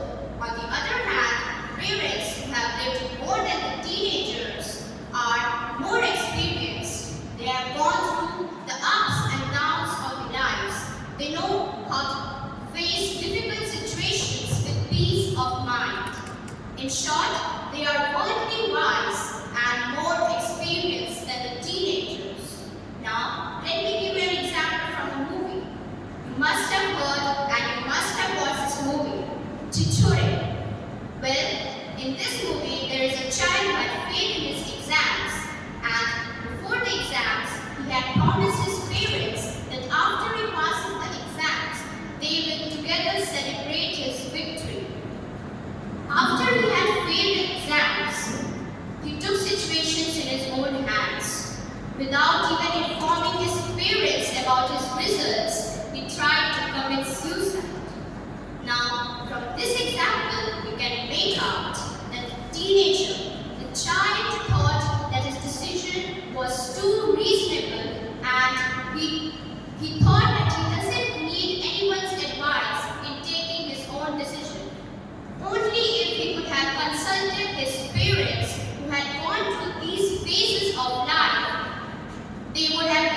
better advice to the child of what to do next. The parents know what is right, what is wrong. They know they have faced the situations of life that the teenagers today are facing. They know what is right, what is wrong. They know they have seen children taking wrong decisions, right decisions, and consequences of the decisions. And therefore, I conclude that teenagers are not worldly wise as their parents, but the parents are more worldly wise than the teenagers. The time taken by Erica is 3 minutes. Who would want to ask?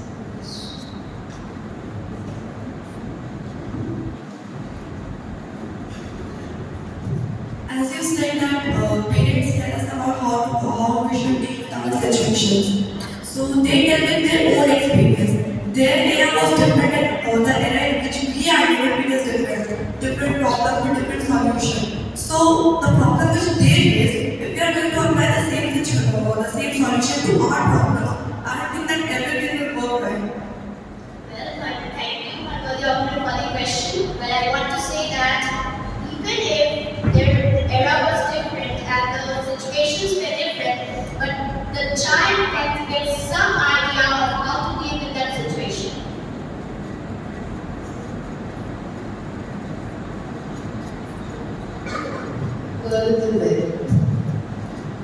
Okay, we are talking about experience, right? And basically having solutions from problems.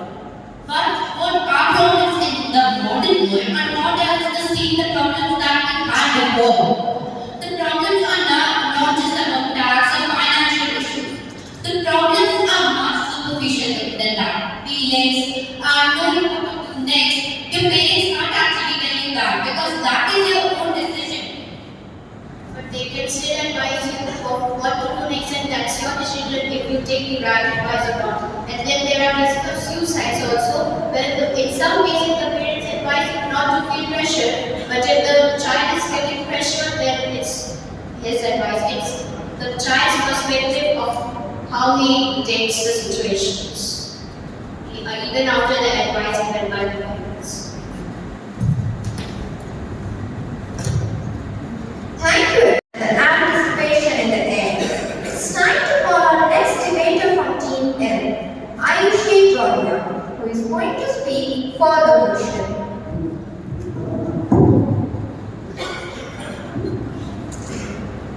Expectations and restrictions burden their shoulders.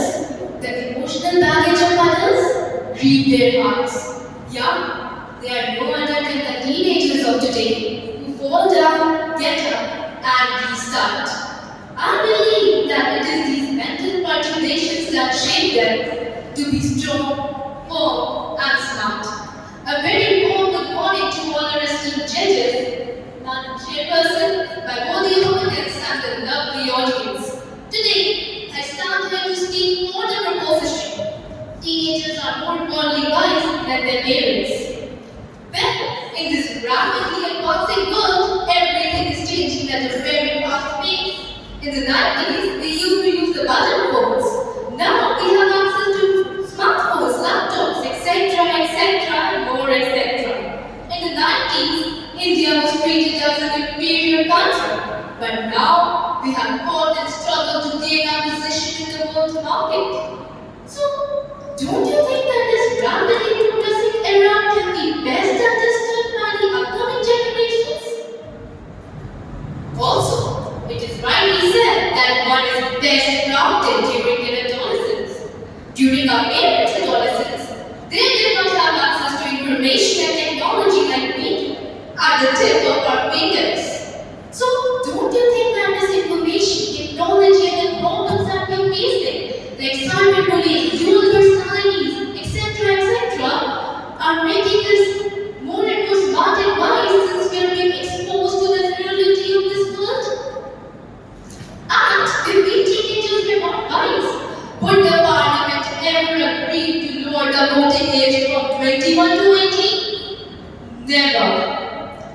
Also,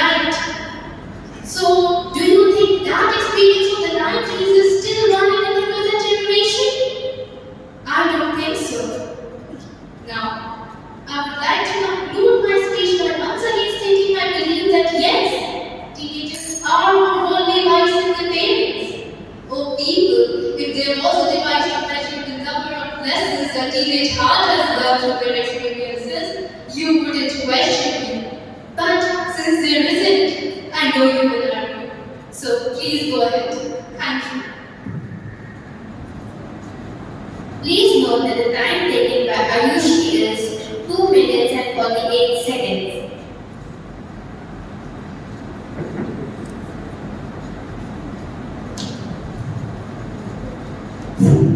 As you said that parents nowadays cannot solve the problems of the modern generation. But parents may be behind the time, but they are not behind the bars of the delusional society. They will give you a solution. You have to add your mind to it. This does not improvise that the teenagers are worldly wise now. Well, I would like to question you. Did the parents ever play cyberbullying?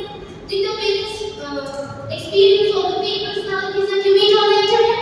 No, they didn't. But we do. So how can they advise on a matter that they have never experienced before?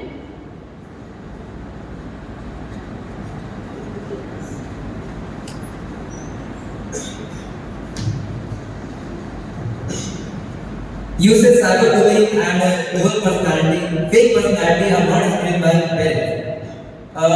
Because they would have been wise enough to shut down the laptop.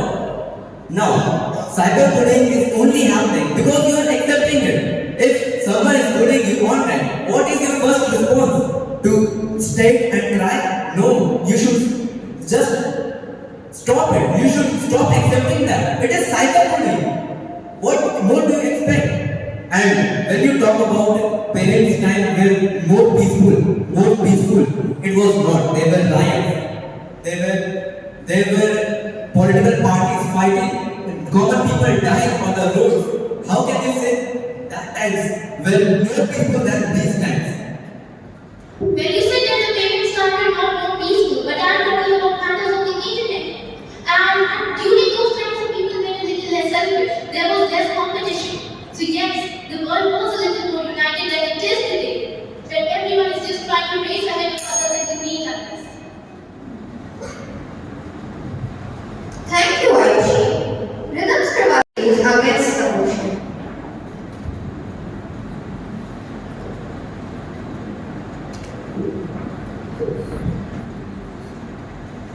In the black brigades of this harsh earth, their voices tremble, their insecurities speak. They could not differentiate, and yes, they failed to make a wise decision again.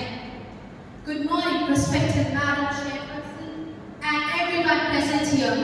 Today I, Rhythm Srivastava, am going to speak against the motion that teenagers are more worldly wise than their parents.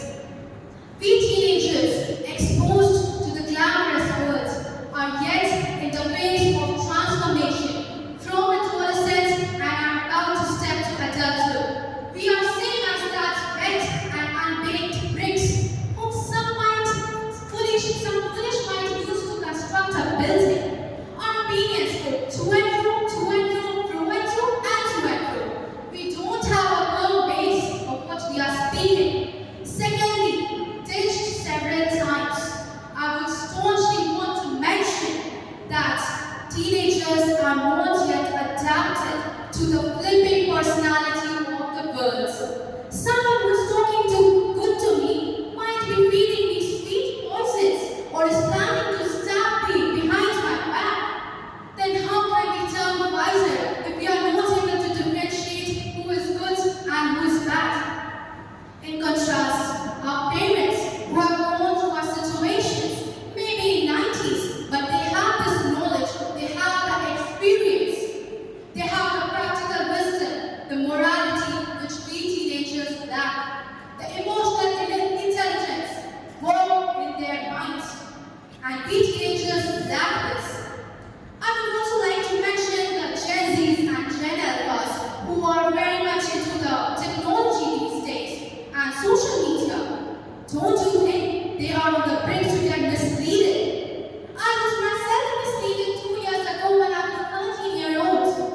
I lost 800 rupees of mine in the cost of making passive generations. I was misleaded. Yes, I was. Then how can you tell me wiser?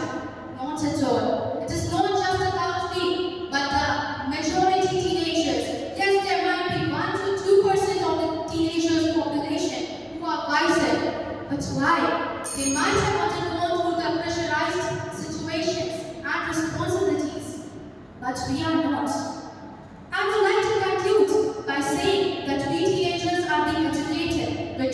as the raw materials of constructing a building, but the cement acts as the experience which counts. Thank you so much. Kindly note the time taken by reader is 2 minutes and 51 seconds. Dear opponent, you mentioned that teenagers have not adapted themselves to this flipping personality of this world. And as we all know that this flipping personality refers to the enlightening phenomenon which we call technology. So, this technology has received so much attention from teenagers, majority.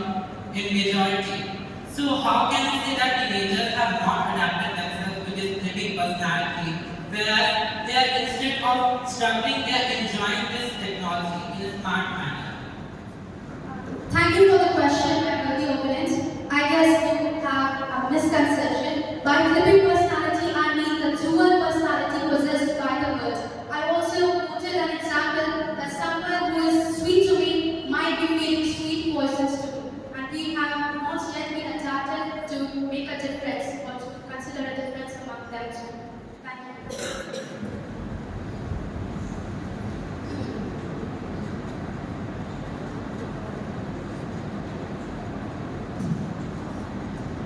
You are giving a metaphor of teenagers and parents as bricks and cement, right?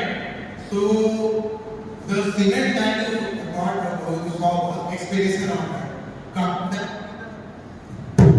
can that be the knowledge that they have got while they are lived in this modern world? Thank you for the question, my worthy opponent. I would like to answer.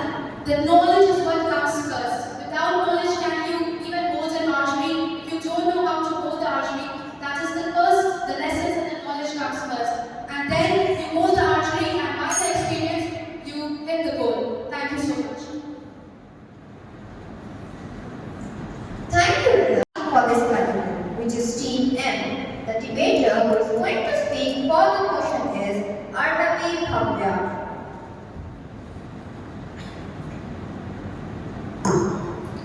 Teenagers are immature. Who says that? Because I'm vehemently opposite. I mean, teenagers are way more practical than our parents. A warm morning to my chairperson, respected jury members, my worthy opponents, and my dear audience. I'm Arnavi Bhavya and I stand before you to speak for the motion. Teenagers today are more world-wise than our parents. My first argument is challenging teenagers. As we all know that today teenagers are way more challenging and stubborn, and they do not tolerate any single insult imposed on them. They try their level best to prove that they can be the brightest future our world can have. They can be the brightest star. Then how can we say that teenagers are not more worldly-wise than our parents? Not only this, since the teenagers are more inclined towards the advancement of technology, teenagers do have a keen, precise know of the modern information prevailing in this world. My second argument is that teenagers are way more smarter. So, my dear audience, what I tell you that though the teenagers are behind the 8th ball, but since they are from the modern generation, from the modern era, they know how to handle every single situation. Yes, I do accept the fact that 80% of the teenagers are behind the delusional arts, but let's have a look on those 20% who would dare to make their parents proud and to prove that they can be the one their parents are waiting for. Even scientifically it is proven that teenage is the time when we are more conscious about ourselves. We can literally learn everything we are given to, because at this age, our brain cells, our neurons are fresh to take everything. My last argument is incredible teenagers. As we all see that generally people of 18 to 19 age groups appear for NEET and JEE exams. They score 720 out of 720, 300 out of 300, right? But let's have a look of 30 years back, because at that time also these exams were conducted. 550 out of 720 was a mark which was appreciated by all. But now it's nothing. People are literally scoring full marks. They are not even bothered that if they answer wrong, they will go into negative marks. By this, I would like to conclude by saying parents may be more experienced, but teenagers are way more practical and know how to handle situation even if they are not into that situation before. With this, I rest my motion, but with this, I rest my peace, but not my case. Thank you. Kindly note the time taken by Annavi is 2 minutes and 54 seconds. My worthy opponent, I consider your point. Though you mentioned that teenagers they cannot stand in silence. So do you think not being able to bear in silence, standing up to fight is highlighting the wisdom? Thank you for your question. For this, I would say that they are not bearing their insults, not in the sense that they would not stand up again with a throwback. They would obviously come with a comeback way more stronger than the previous time they were. So they are actually going to come with a new answer, with a new way of showing that they are better.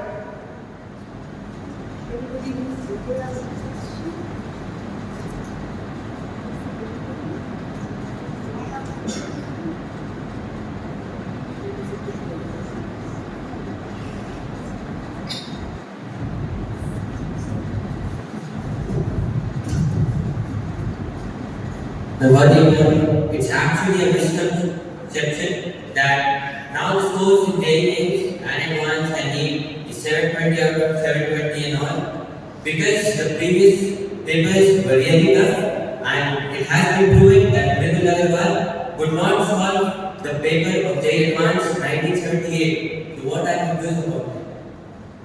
Thank you for your question. For this, I would say that every year papers are becoming tougher and tougher. If you see that, compare the paper of past years and now, the papers are actually tough. And in those days, the marks of 720, 550 out of 720 was a very good mark. But now it's nothing because paper are literally tough than the previous time. Thank you, Arnavi.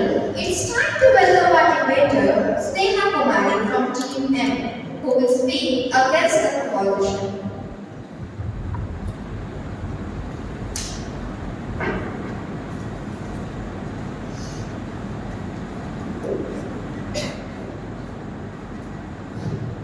Experience lies in the fingers and mind, but not in the heart. Teenagers are potential eruptive volcanoes with a sensitive attitude. And agreeing with this statement would amount to casting aspersions on the wisdom of the parents, whom almost all the teenagers look up to. A scintillating morning to Madam Chairperson, respected jury members, my worthy opponents, and my dear audience. I am Sneha Kumari, and I stand vehemently against the motion that teenagers nowadays are more worldly wise than the parents. First of all, a little bit of exposure to the outer world doesn't make one experienced. Teenagers nowadays are definitely more accustomed with modern technology and digital devices. But being in virtual reality doesn't instill any real brains in them. Whereas parents who are inexperienced with such technology still do have immense amount of knowledge and experience about the world that matters. My second argument is that teenagers are delicate and hence vulnerable. Teenagers are optimistic and enthusiastic enough to expose themselves to potential harm, be it mental or physical. But while parents are seasoned and cautious with this mind-sharp wisdom, they are the residents of this world long before that the teenagers are. Teenagers' knowledge might be of more significant on some particular topic, but as we respect to worldly wise, they are far behind the parents. Lastly, parents are better judges of humankind. Teenagers nowadays are not so good with relationships and friendship. Parents are rougher and tougher at hearts because they have experienced the ups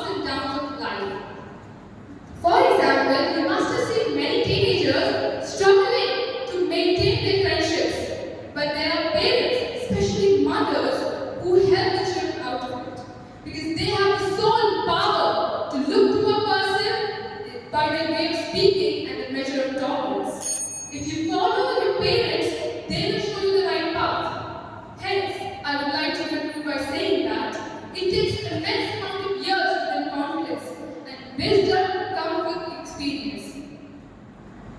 And wisdom comes with experience. With this, I rest my position. Thank you. Please note that the time taken by Sneha is 2 minutes and 50 seconds.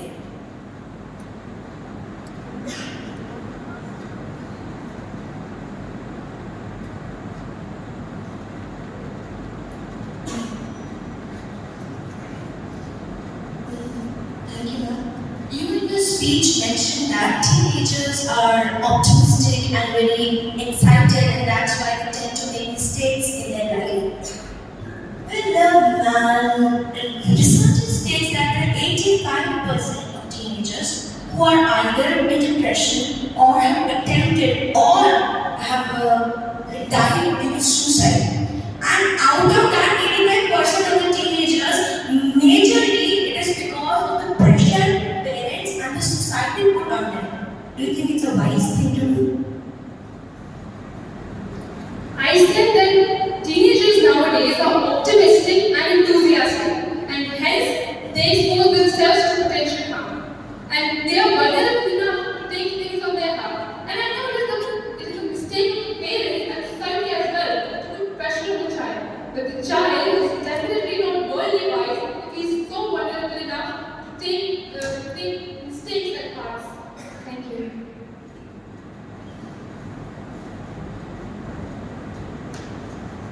Dear opponent, you mentioned in the first line of the speech that experience lies in the mind and not in heart. But mind, teenagers also have, and the parents also have. Heart, teenagers also have, and the parents also have. So, what I am trying to prove by saying this quote, and as we're standing against the motion, how is it proving the parents should be more worldly wise than the teenagers? Thank you for your question. I said that teenagers are not so wise in their minds. That is because they have not experienced it. They don't know more about the world and hence cannot answer the questions and solve the problems. Thank you, Sneha. With this, we come to the end of the junior category debate. Let us remember I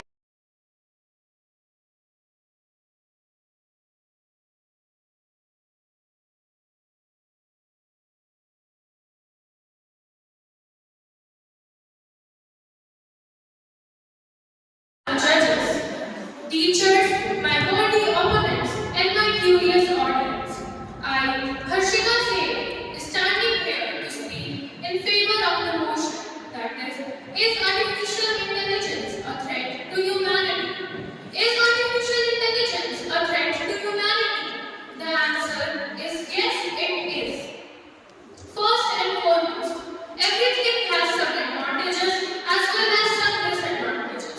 The advancement of artificial intelligence has always been extremely dangerous for us human beings.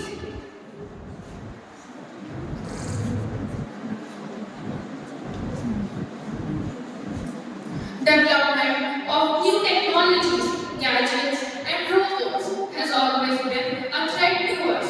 Moreover, although artificial intelligence has reduced our workload and made our life easier as compared to our ancestors, but at this rate, it would be too long that our life would take a toll and we would be living just like our ancestors.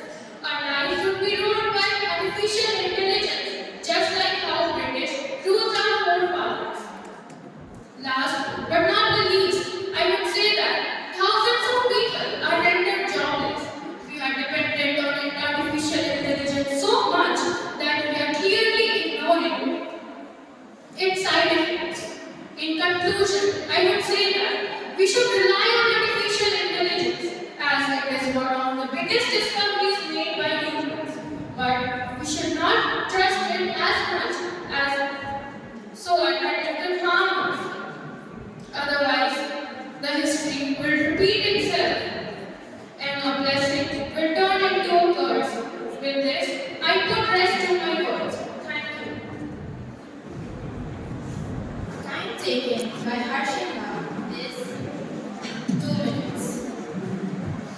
over the opponent. In starting of the speech, he said that everything has their advantages and disadvantages. Being ironic, he said that AI has only, disadvantages in your entire speech.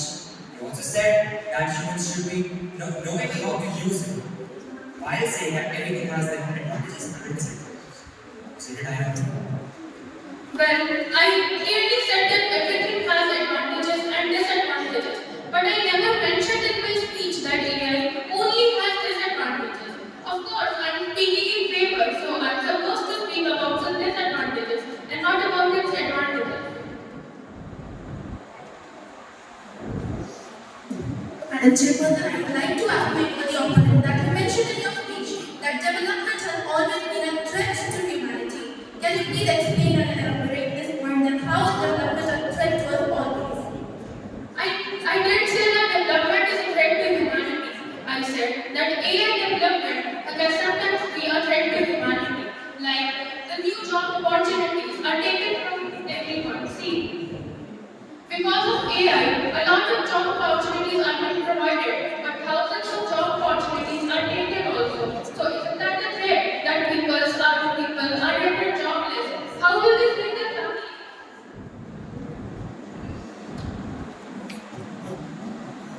Thank you, Rashika. We have Shahid Raja from Team A who is going to speak against the motion.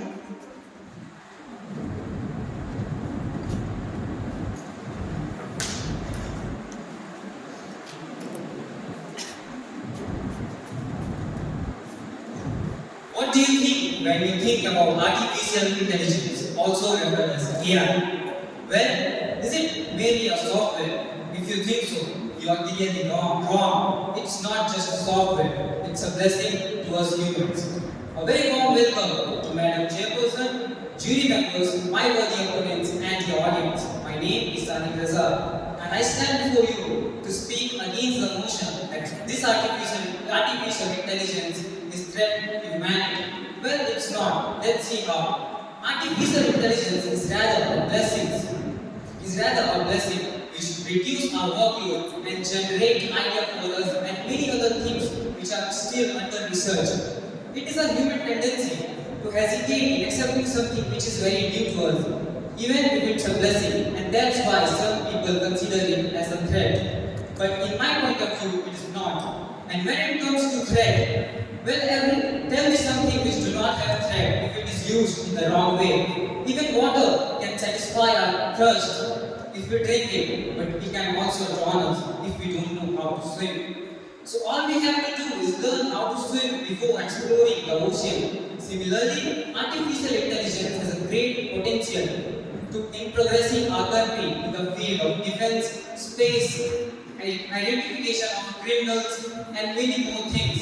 In conclusion, I would like to say that artificial intelligence can work as a miracle if we spread a little bit of awareness and with a little bit of interference of government by introducing government policies like Digital India and many more, and policies to protect the privacy of user. We can use the AI better than before. With this, I put rest of my words. Time taken by Sahil is 1 minute and 57 seconds. I would like to question you by stating that you mentioned that AI is a blessing. I've never heard of a blessing that has disadvantages.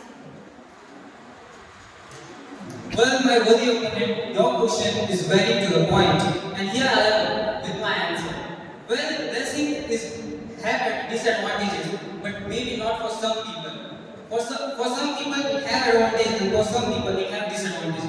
Let me give you the example of atom bomb. As America has made atom bomb, it was disastrous for the people of Germany and people of Japan, but it was a blessing of America as they stopped the war and they won the war. So we have to see the both sides. Thank you.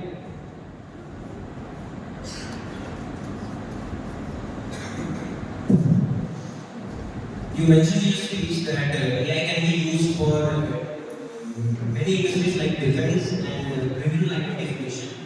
Well, do you include the processes such as hacking and malfunctioning which can lead to launch of missiles at 100 point times, and when criminals can hack to suppress their. See, if you see the process of hacking, then what does the ethical hackers do? They hack their own software to protect from the invaders. So cannot we do the same? See the positive side. If we hack our own system, we can protect it from hacking. That's what the meaning of hacking. So we can use it positively. Thank you. Thank you, sir. Coming up next is Team B. The first speaker from this team for the motion is Mohammad Sohail Anwar.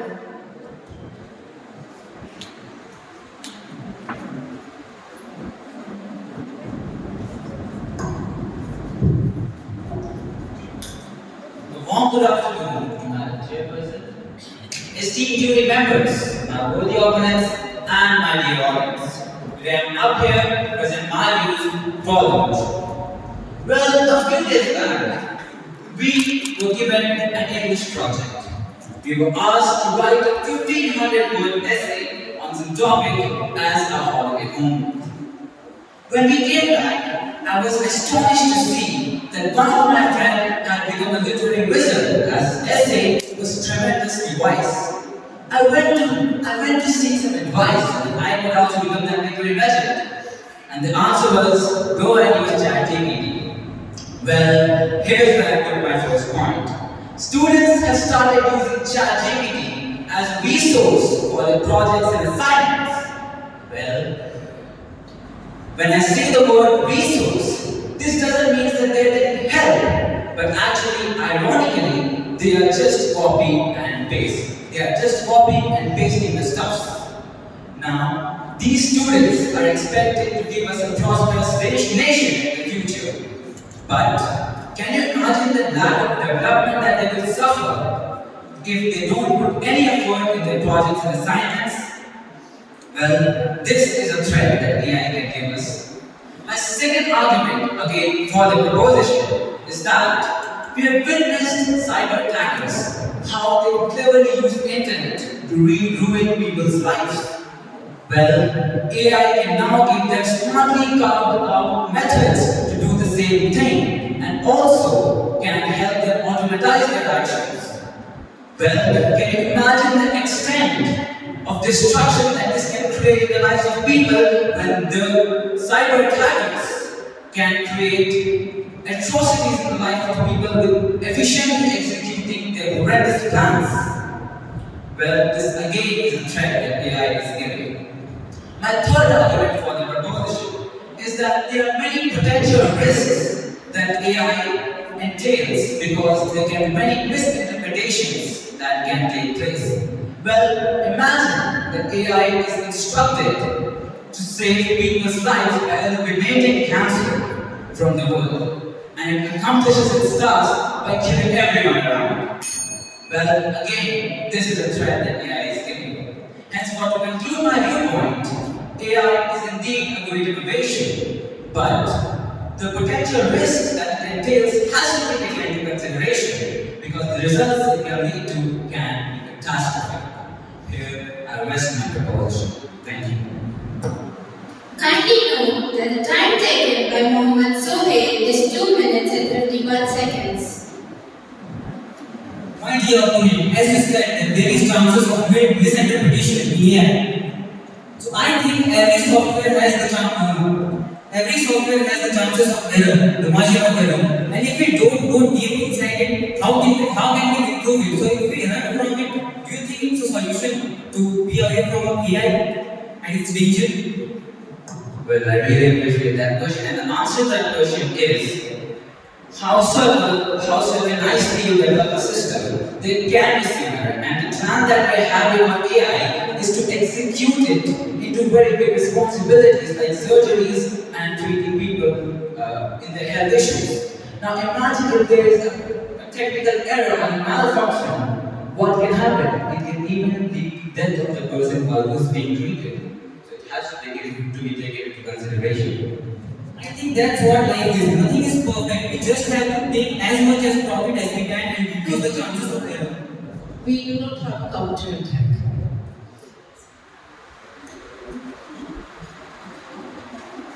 Well, as you mentioned that software need to malfunction, so I will be informing you about there is a department called software tester. They test the software before and then they launch it. So according to the recent information, there is no such AI that in the medical department that has lead to the death of any person. What is your view on that? Well, has just been implemented into this real life, and there will be many more advanced AIs that will be implemented. So there can be potential risk of malfunction later because the systems will be more and more advanced in the near future. Thank you.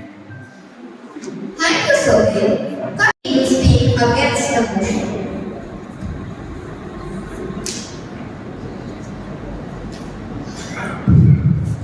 Artificial intelligence is inevitable.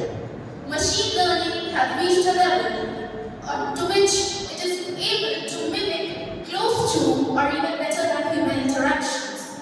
But the question which is frequently arising in today's era is that will AI prove to be a threat? Will AI prove to be vital to us in the upcoming future? Before answering this, I would like to wish a scintillating good afternoon to our Honorable Chairperson Ma'am, esteemed jury members, dear audience, and my worthy opponents. This is Cisce, and today I will be opposing the motion. To answer the question, no. Why will AI pose a threat to humanity if it has not done it yet? We are the ones who are developing AI, and in the future we have no idea what AI will do to us or for us. So why are we taking it in a negative sense that it is going to harm us? Why are we not thinking that it will benefit us? To begin with, I propose my first argument that AI has been implemented and is a very essential component in day-to-day lives nowadays. AI software and applications are being used every now and then and are making our lives easier and comfortable. I have not heard of such incidents where AI has posed a threat to humanity till now. Now my worthy opponents may say that children and people are copying ideas from AI. Well, AI is meant to help us. AI is meant to reduce our time. My second argument is every innovation has some drawbacks, but it is not necessary to take all the negativities and draw the conclusion that it is going to harm us and threaten us in the future. I believe that AI can be the best next step forward in the human development. Why you may ask? Because AI can take the place of humans and can act in places where humans are vulnerable. AI can replace humans in warfields, in space explorations where the lives of humans always remain in danger. AI can help us in operations where harmful ingredients, harmful elements, harmful materials, and harmful operations are being performed. If AI takes place, the risk is going to reduce. For my third argument, I would state a quote by Mohinder Mohan that we see things not the way they are, but the way we are. We should not let our intrusive thoughts win by letting only negativities take over us and think that AI is going to ruin us in the coming future. Here, I rest my case, but not my opinion. Thank you. Please note that the time taken by Kashish is 2 minutes and 55 seconds.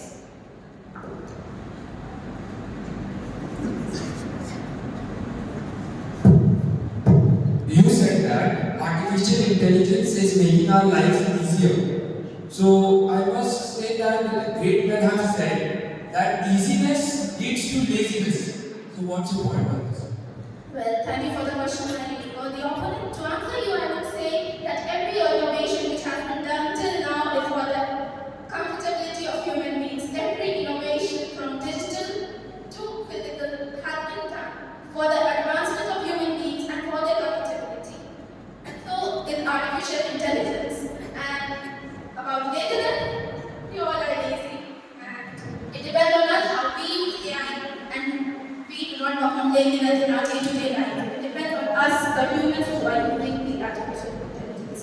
Thank you.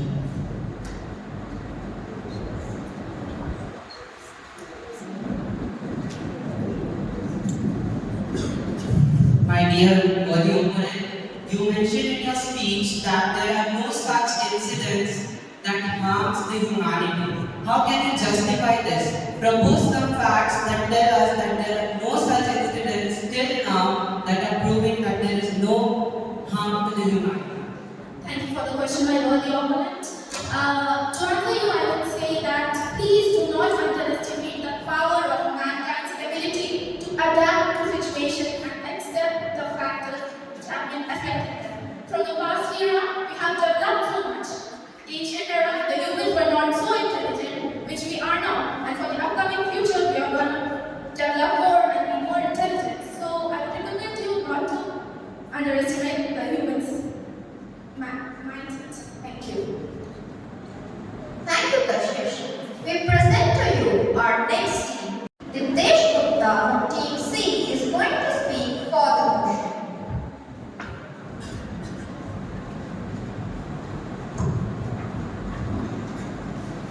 I don't like to argue. I like to agree with my opponents. But then, we both be wrong. And that's not how it works. Good afternoon, Madam Chairperson, respected judges, and my fellow debaters. Alan Turing once asked, what if machines could think? Why we didn't quite have an answer to that back in the day. Today, we do. We've heard quite a lot about AI. We've heard of its uses, its benefits, but something we forget or rather refuse to understand is that at times AI can be a bit too useful. What exactly do I mean by that? Tell me, ladies and gentlemen, would you rather have a person doing a certain task when you can have in his place a machine that can perform the same task a million times more efficiently at a fraction of the cost? They say the truth hurts, but the only thing that hurts right now is my throat.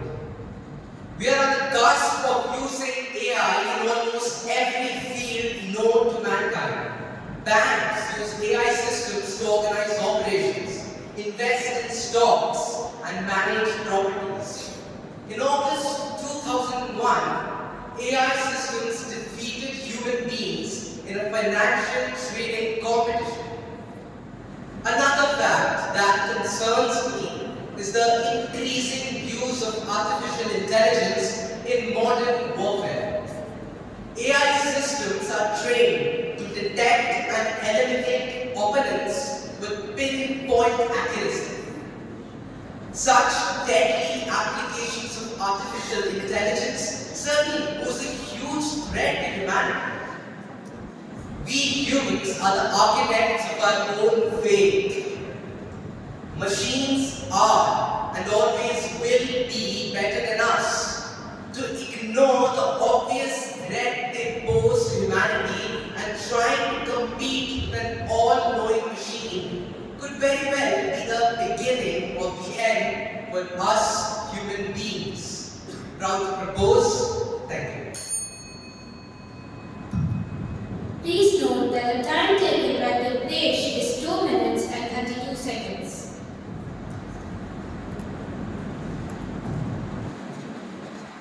Worthy opponent, is everything that is superior to humanity a threat to humanity?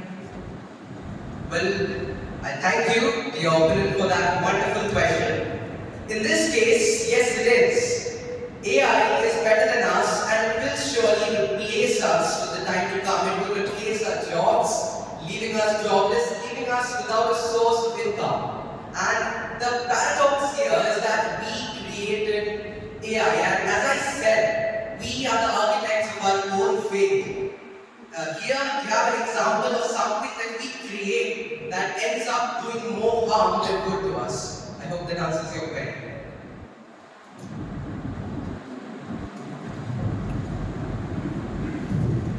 My worthy opponent, who just mentioned that AIs or the artificial intelligence have been provided such data or have been trained so that they can give pinpoint accuracy to the targets. But I want to ask you a simple question: who are the trainers?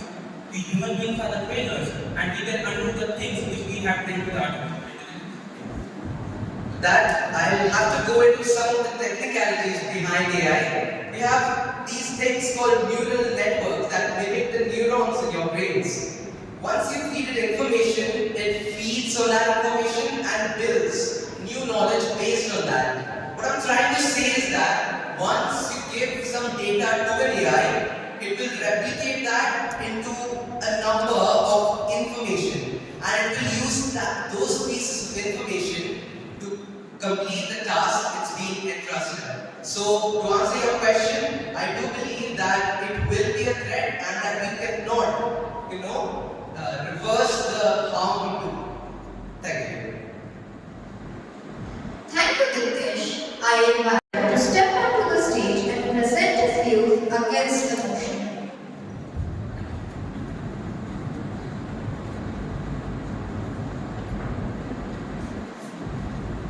Good afternoon.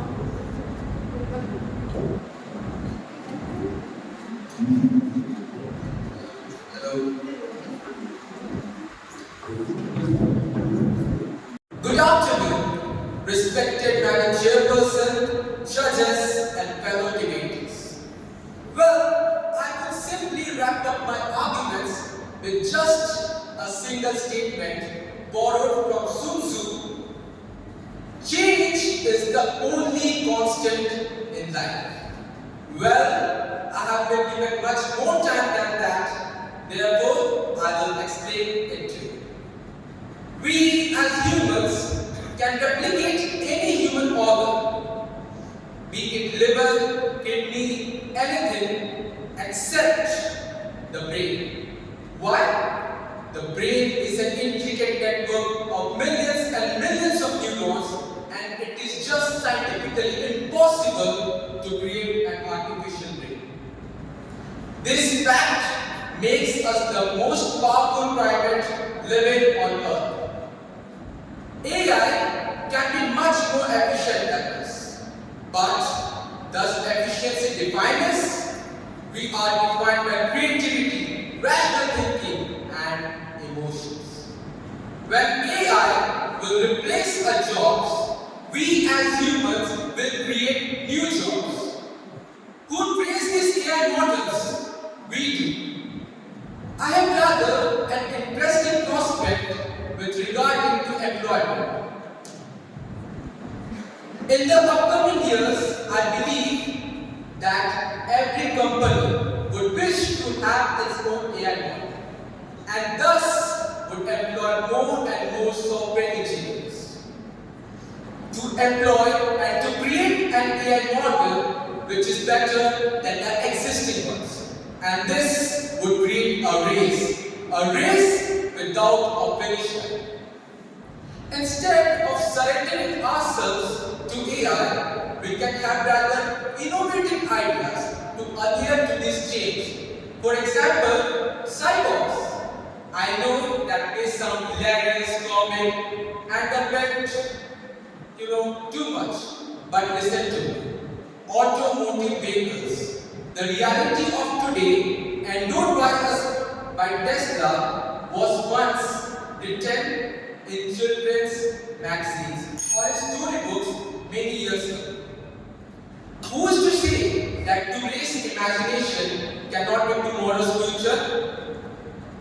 Now even if any opponent is inclined to the fact that AI is a threat to humanity, he shall have my face of haughty derision. Thus, I believe I have vehemently opposed the topic. Thank you.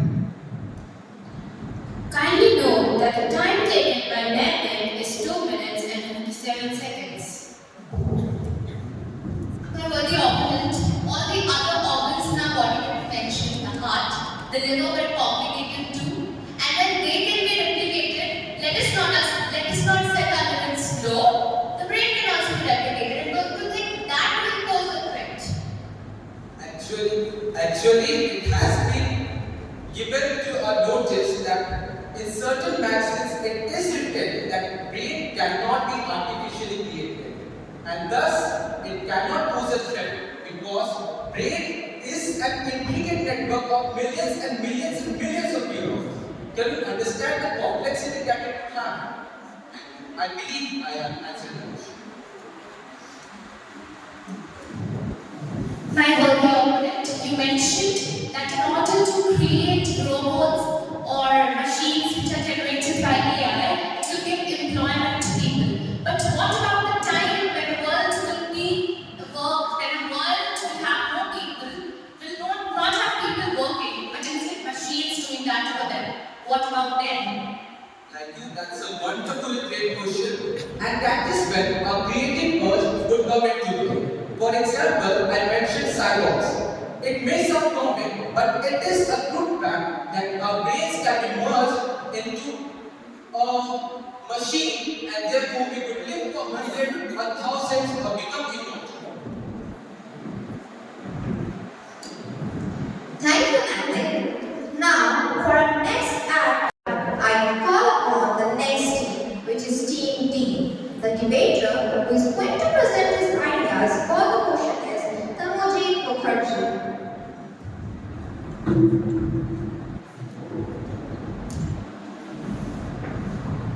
AI is far more dangerous than bullets.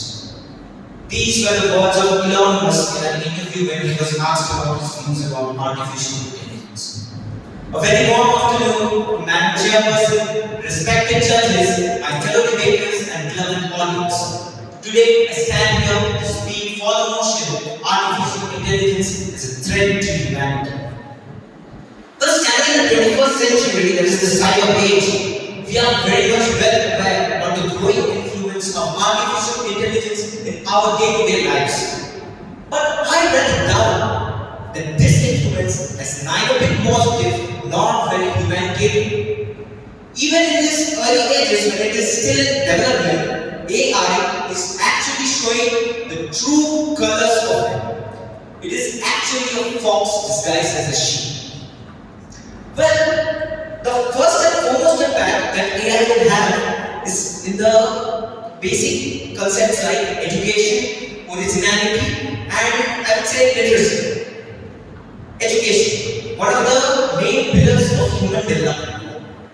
In these years, AI has been constantly providing information with just a few taps in our phones and just a few seconds of time. Our children have a misconception about information. The advent of AI has forced them to do so.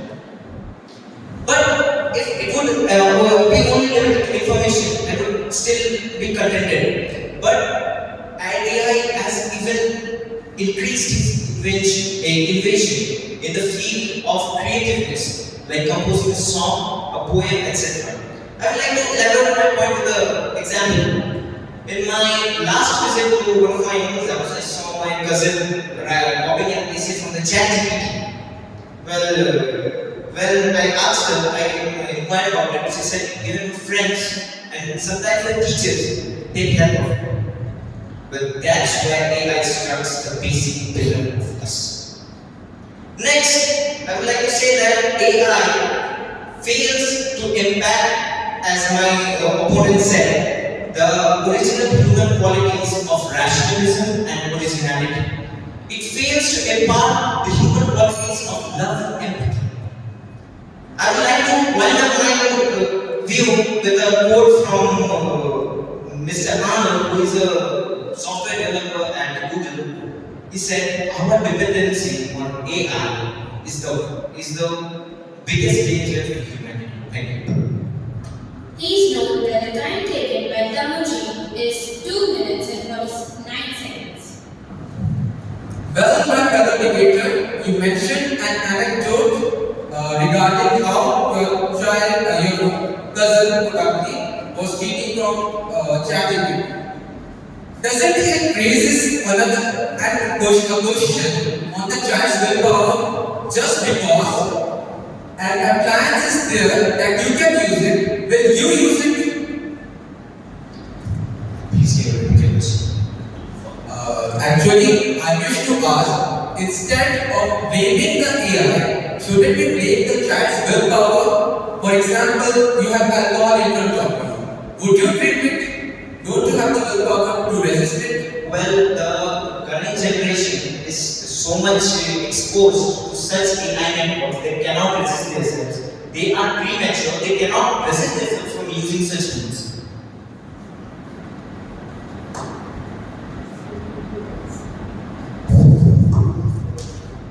Well, as you mentioned, that children are taking help from ChatGPT and AI for writing essays and all. So, don't you think a child that has very little knowledge about literature can actually be benefited when he reads the essays from ChatGPT and it can help him enhancing his own writing skills?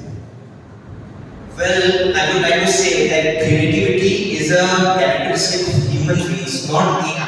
AI just gives us the output which is already given to it by a human. So it doesn't fall under creativity. And the thing which you mentioned that literature, he may be weak in literature, but that is just for a short period of time. He can classical. After that, he can choose his own profession. He can not go into the line of literature. That is not compulsory for us. Thank you. Thank you, Dr. Our next candidate who will speak against the motion is Vishwas.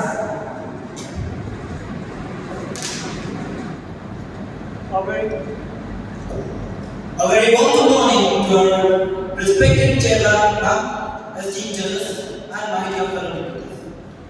Today, I am stand here to speak against the motion.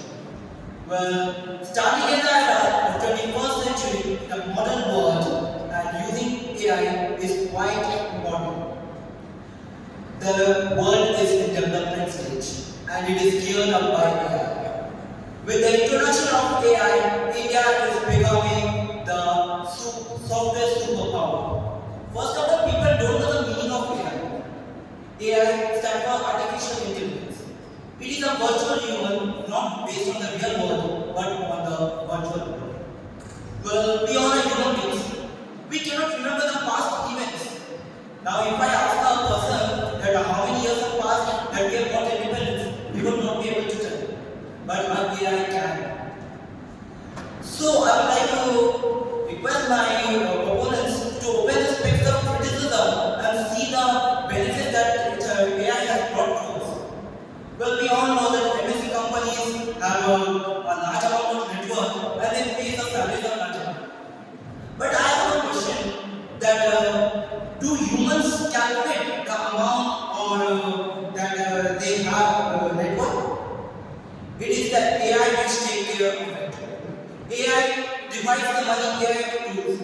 If a human seems to calculate, he would take more than 1 month or 2. But if an AI does the same work, he would do it less than 45 minutes. The recent scenarios have also been an evidence that AI is the best friend of us, not the enemy. This is a true fact that a human cannot walk in front of a computer for 24 hours. The Chandrayaan mission 3, after the landing, all the information that were there was recorded not by humans, was done by the AIs. Well, let's come to cybercrimes. This is a fact that cybercrimes are increasing. But AI, like CyberGen or many other type of AIs have been created that protects from them. When there is a cybercrime, people move to the cyber department. But that cyber cell works on the base of AI. The ethical hacker that says, take the help of AI. Today you see any department, the AI is taking place. I would like to quote a small words of Adam Smith. He said that technology is the antidote of poison of enthusiasm and situation. If AI was not introduced to us, we would not reach to the peak we are standing at. Thank you very much. Kindly note the time taken by Arnav is 2 minutes and 51 seconds. Lovely speech, dear Doctor. You mentioned that AI is well versed with performing a lot of tasks compared to us humans, especially repetitive tasks. Would that not raise the question of AI replacing us and taking away our jobs, which can also be seen as a major threat? Well, in physics we have studied that machine makes our work easier, and simply that AI is also doing. Now, if it is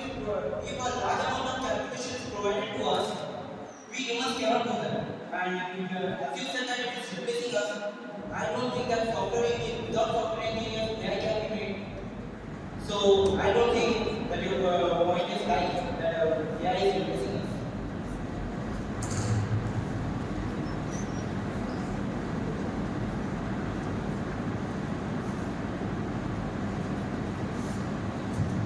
Well, Madam Chairperson, I want to ask my worthy opponent that you mentioned in your speech that if you ask a person who doesn't know how many years it has been that we have got independence, we can use the AI to tell us what is the actual duration. Well, even if you don't know, you can suddenly calculate it and do it in 77 years. Do we really need AI to tell us this duration? Actually, I mentioned that we can't remember the past events of history. If I ask you before 18th century what was the era going on, could you please inform me? No. That is why AI is introduced. When once the data is entered into it, it is never lost. So if a person enters into and just gives us one word, it will give a history of that. So hope I understood. Thank you very much. Thank you, Arnav. With the anticipation pattern, it's time to call our next dynamic debate duo from Team E. Utkrishт Paul is going to present his views for the motion.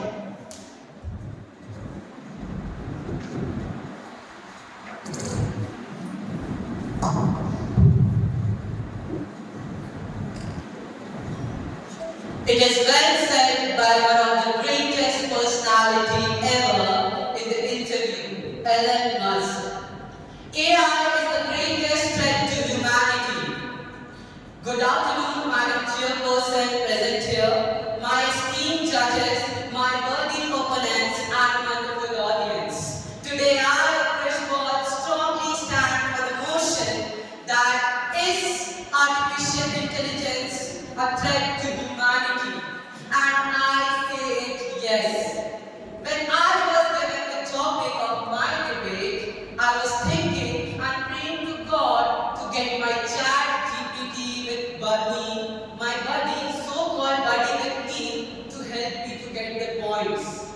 And here where we lie. Is this possible to get this chat GPT now here? I have used my own imagination skills, creativity, and all those things to create my own stuff. And this is the biggest threat to humanity ever, the snatching of imagination, creativity from the human.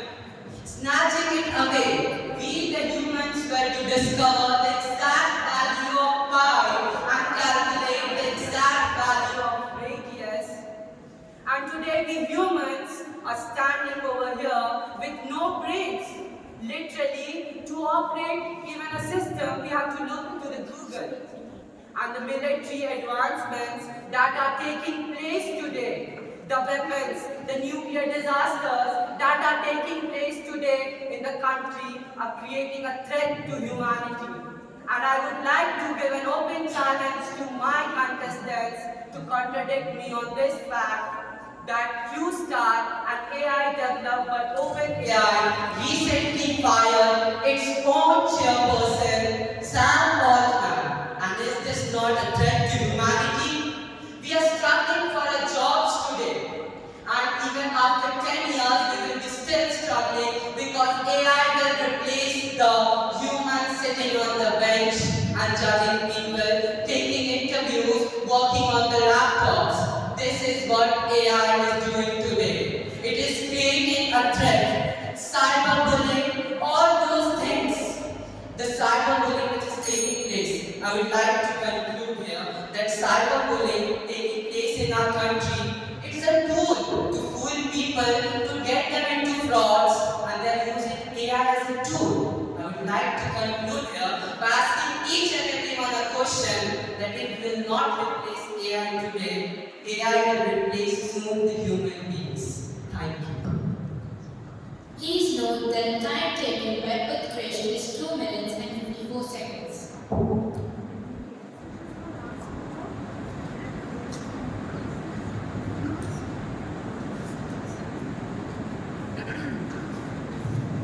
Well, you said so many disadvantages. I want to put a question in front of you. Suppose in a company there are 5,000 workers how will you keep the record of it? When they are coming, when they are going, how, without using the computer AI, how will you keep the details in the modern world? Not I'm talking about the previous. How will you keep the details when they are coming, when they are going? Please answer. My worthy opponent, you have heard that pen is mightier than sword, and still we have pen and papers to keep that record. You're forgetting that we still have institutions, villages and all those. There not a single unit of computer is being kept, and still the data is recorded. Even the security which is working outside is in that pen and paper. Thank you.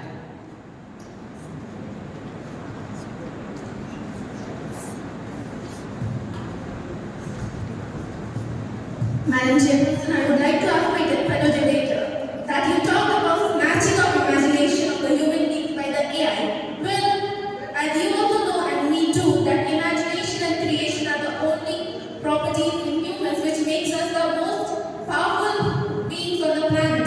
How can AI snatch it up when we are the ones who are developing it? My opponent, you said that we have only the creativity and imagination skills that is within us as a human being. But what about the emotional values, love, care, feeling, all those things which are given by God to us, they are still within us.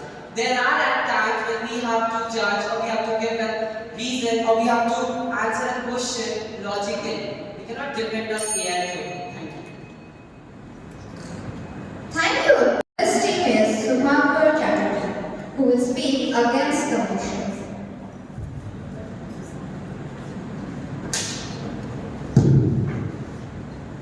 Creation can never challenge the creator. Good afternoon, madam, person, and everyone present here. When we talk about AI, we always perceive as AI is the supreme power of our world. But we often forget that we are the creator of AI. AI is advancing in every field, such as medical as well as military fields. But while heading those artificial intelligence softwares, the humans are proving the potential. AI, which is also known as artificial intelligence, is an intelligence which is showed by machines. It needs a certain type of data which follows and does its work. But we need to understand that who is the provider of these data? We humans are the providers of these data. If we don't provide this data, how the AI will work? We are comparing that AI with us. We have discovered AI in the potential of 80 to 90% of our brain. Just imagine if we use 100% of it. We can encounter or even defeat numbers of intelligence in our field. It is just that we have to prove our potential in every field. AI, which is also known as artificial intelligence, can never encounter or have the same field or the same frequency of our mindset or the human psychology. AI needs different types of emotions. We will encrypt those emotions now. Emotions as a very important or vital role in our life. This is a different category where it cannot be encrypted in any type of machine. A machine which cannot do its work in its own way will compare ourselves with it. Is it true? We need to understand that AI is not the future. AI can assist us, but it cannot take over us.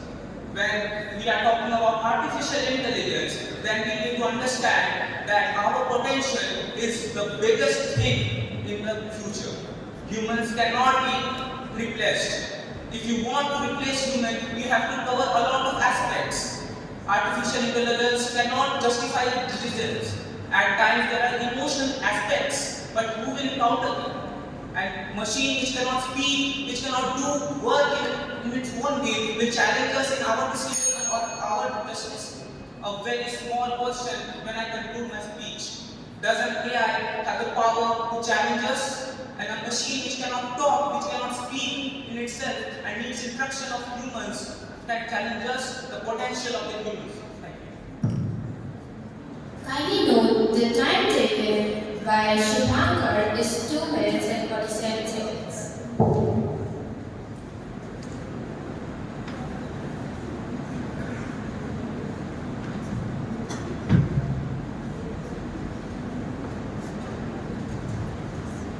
As you said, that machines cannot talk, cannot walk. So I may let you remember that machines work on a program instructed by humans.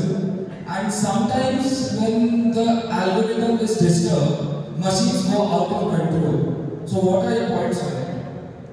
My dear opponent, half of the question was my answer. The humans are the ones who are giving instructions to them. So if we want to control them, we can give instructions to control over them when they are having a malfunction or an error.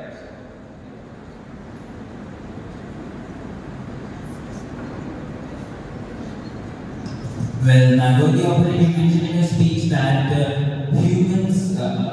AI cannot replace humans. Recently, Google has fired 10,000 of its workers because AI has the capability to do many works that they are capable to do. And also, in that place where they are working, there's not much of emotional intelligence which is required. So, how can you say that AI cannot replace human beings? My worthy opponent, when you talk about the layout of Google or Microsoft, you need to understand the CEO of Google is still a human. If you want artificial intelligence to replace by a human, you need to understand that human experience every aspect of life.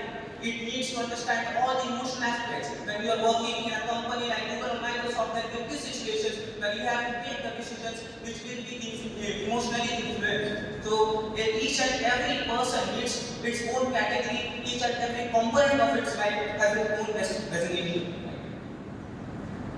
Thank you, Shubhankar. Pass us to our next team, which is Team F. I would like to invite Satakshi Pandey to speak for the motion.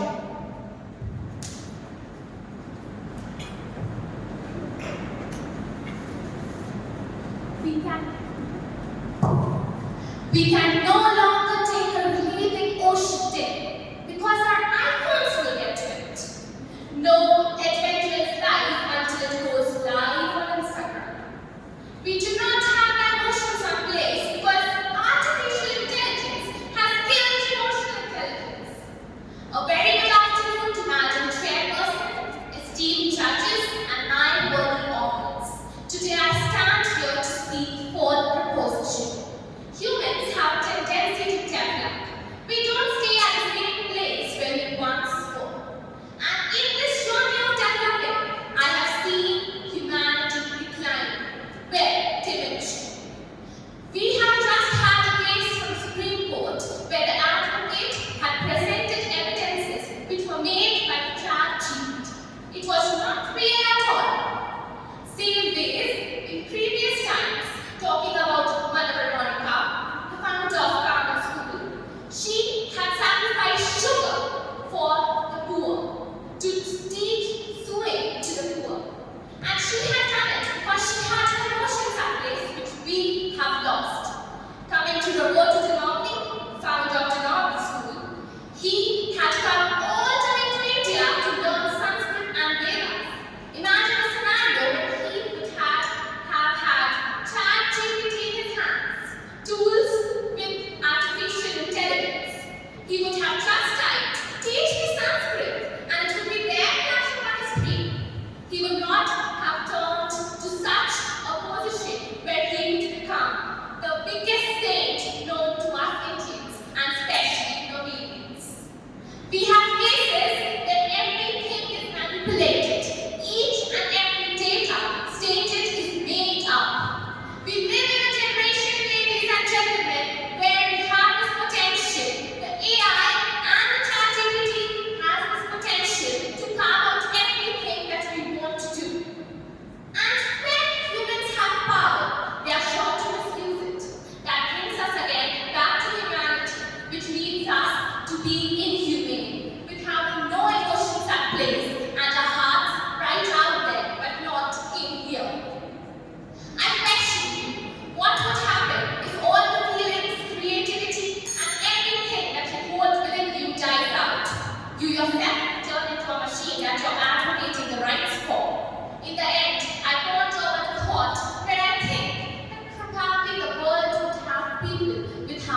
As you mentioned in your speech, that an incident where a person gave evidences which was entirely conjured by AI. So what matters here is not the evidence that he gave, but was it actually proved in the Supreme Court? That is what matters here.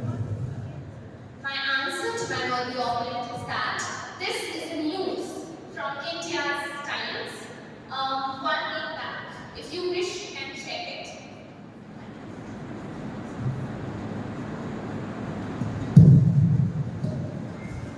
Dear debater, I believe your speech was playfully provocative. Can you substantiate on the fact that AI has built emotional intelligence? Thank you for your question. AI has built emotional intelligence because we are using ChatGPT and artificial intelligence to manipulate things. I do not think that it is humane to make judgments turn wrong only to support that you are right. It is inhumane and hence scarves and declines humanity. Thank you. Thank you, Satakshi. We have Anushka Agarwal from Team F to speak against the motion.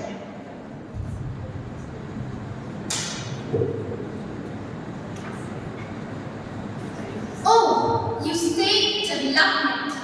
Do you think development is possible without technological advancement? A very warm good afternoon to Madam Chairperson, esteemed judges, my worthy opponents, and respected audience. I read somewhere that citizens are not born, they are made.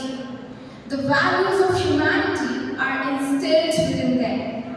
So if from your childhood you are taught to show kindness, empathy and sympathy, then how can taking the help of artificial intelligence shake your base? Nowadays, we no longer have to carry the burden of holding purses everywhere we go because we have the facility of online payment. Also,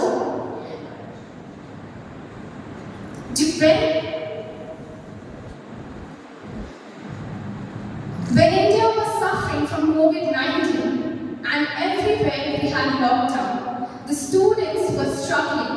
They were struggling to prepare presentations, to make their projects and to gain knowledge because their only source of education was shut down. At that moment, artificial intelligence was the only tool that assisted them in gaining knowledge. Last night, I was just scrolling through my phone and I saw that a child committed suicide just because he wasn't able to complete his homework and his teacher scolded him very badly. If we take the help of technology, then how come we become inhumane? Because if suppose you are stuck in a mathematical problem and you take the help of your friend to solve it, then will it affect your efficiency or your capability to do the same? No, right? Then how can taking the help of AI, which is just another virtual friend, affect our values of humanity? In the end, I would like to state that AI does not affect our values of humanity. Instead, it helps us. It is a helping tool to progress because development is not possible without technological advancement. Thank you. Kindly note the time taken by Anushka is 2 minutes and 36 seconds.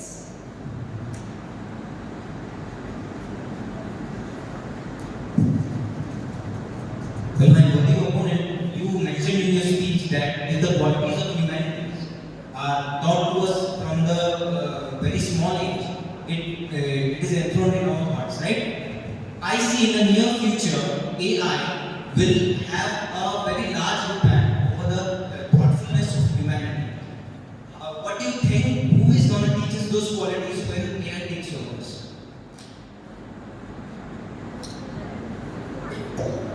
Thank you for the question. I clearly stated that our base of expressing those values are not so shallow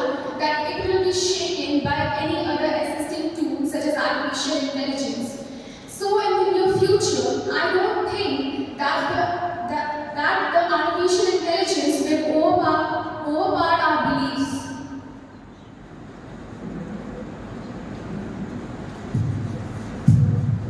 My worthy opponent, at last you concluded that development cannot take place without technological advancement.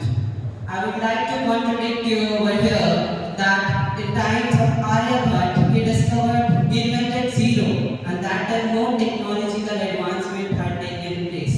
How can you justify your answer? How can you justify your point?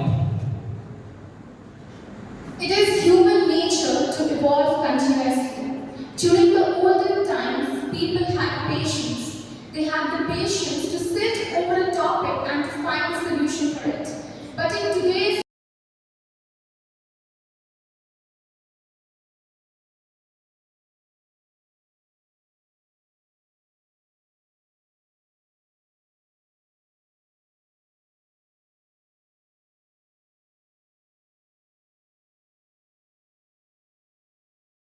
ideas for the question is Zainab Zebel.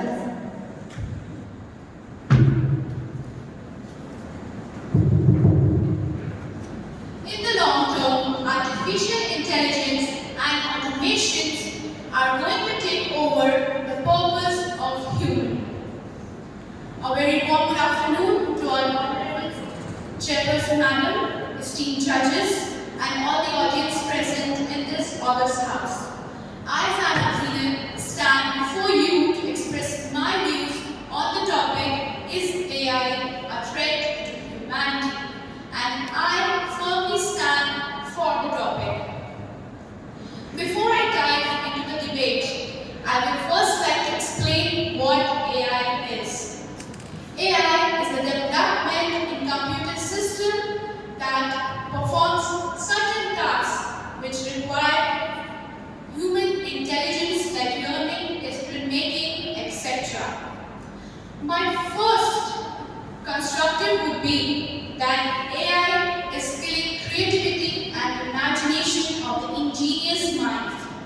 The minds that would solve mathematical problems, write essays on their own, are now depending rather heavily relying on artificial intelligence just for the topics of projects and assignments. AI not only kills their imagination and creativity, but also reduces their ability and capability to think and analyze things on their own. Elon Musk is 110% right when he says that AI is more dangerous than nuclear weapons. As such incident happened in Japan. In the laboratory of Japan, 4 robots killed 29 men with metallic bullets. Out of them, 3 robots were dismantled, but when the 4th robot was almost dismantled, it tried to save it, and then it started reviving itself with the help of connecting satellite and becoming more powerful than it was even before. My next constructive would be that how we can forget the risk of safeguarding the privacy and security when we are talking about AI. The example which I would give is Snapchat, which has a special feature of my AI. Once a while, I asked it, do you know where I live? To which it replied no. But when I asked, do you know the nearby restaurants? To which in not more than 10 seconds, it gave me a list of nearby restaurants. Here we find loopholes. Thank you. The time taken by Zainab is 3 minutes and 3 seconds. I think we'll be liberal and grant you 3 minutes only because that 3 seconds were for thank you. So no negative marking.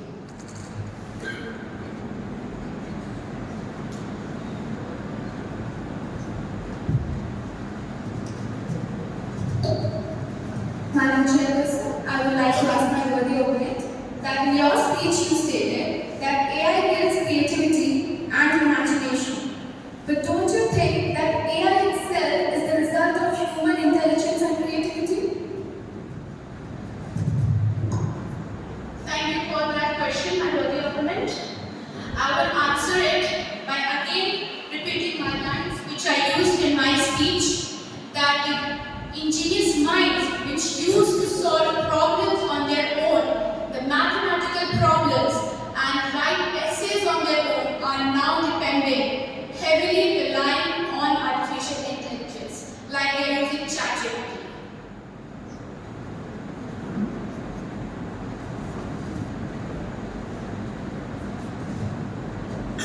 So my fellow debater, I would like to ask you that as you talked about engineering minds, we need the competitive exams and recently ChatGPT was made to take the JEE exam and it wasn't able to solve those engineering questions. So how would you justify that the engineers are losing their minds behind this AI and artificial intelligence? Sorry, I didn't understand your question. Can you repeat it? Actually, I read that recently ChatGPT was asked to attend the JEE exam and it wasn't able to score much. So as you mentioned about engineering minds being rotten because of this AI, how can you explain that ChatGPT wasn't able to solve such questions which us the teenagers are regularly given and becoming engineers? Thank you for that question. I would like to say that artificial intelligence nowadays are becoming more smarter than we are. Thank you, Nalini, from Team G will speak against the proposition.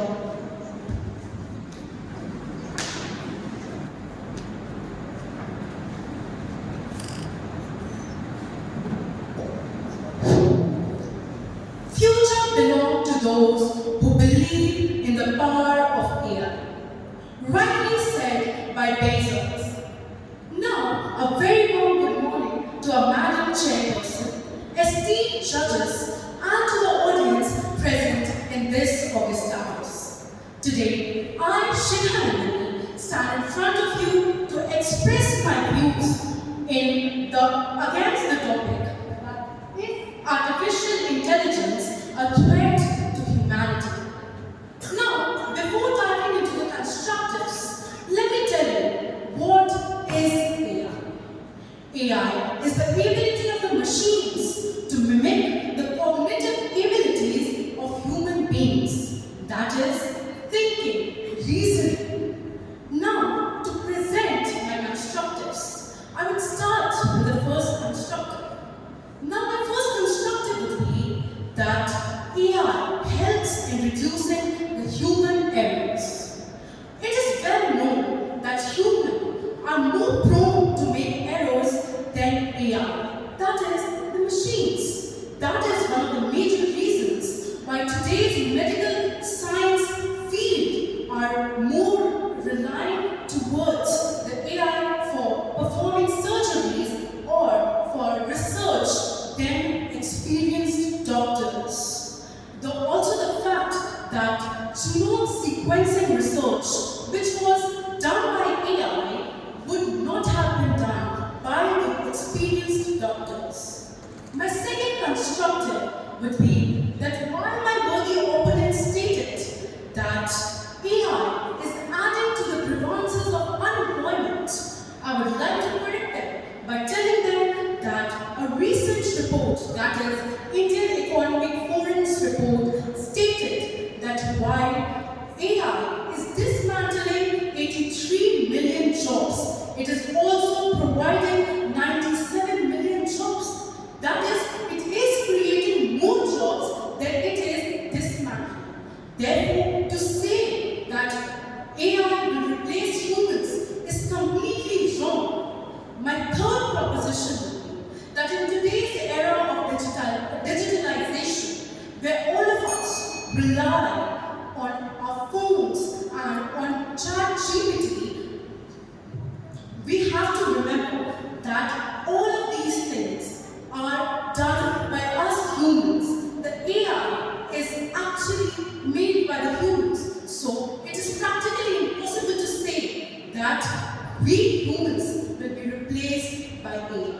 At last, to conclude my speech, I would like to say that AI is like a sharp knife, and to AI is like a sharp knife, and whether to cut an apple with it or a throat is our choice. Thank you. The time taken by Shikha is 3 minutes and 10 seconds. Judges, you are free to mark it negatively.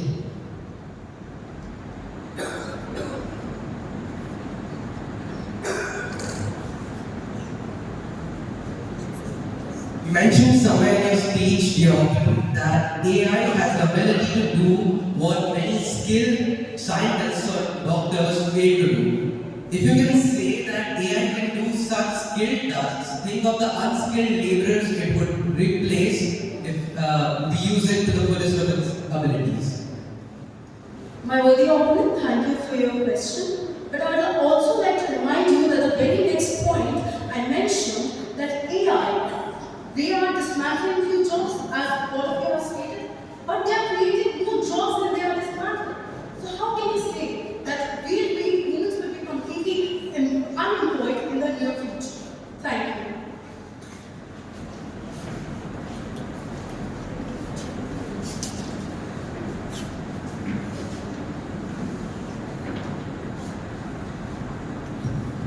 Because if you don't ask another question, she gets the benefit. So is there anybody who wants to ask a question?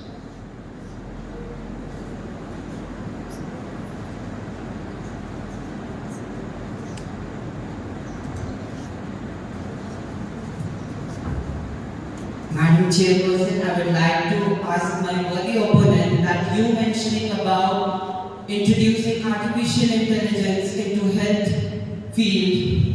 How can you guarantee that it will work 100% in the health field, like operating surgeries and all those things? Thank you so much, my worthy opponent, for your question. But I never mentioned that it will be 100% accurate. Even humans are not 100% accurate. And how can we expect an AI which is developed by us to be 100% accurate? Thank you. Thank you, Shikha. Coming up next is Team Edge of Intellects. The debater who is going to present her views for the motion is Dipshika Banerjee.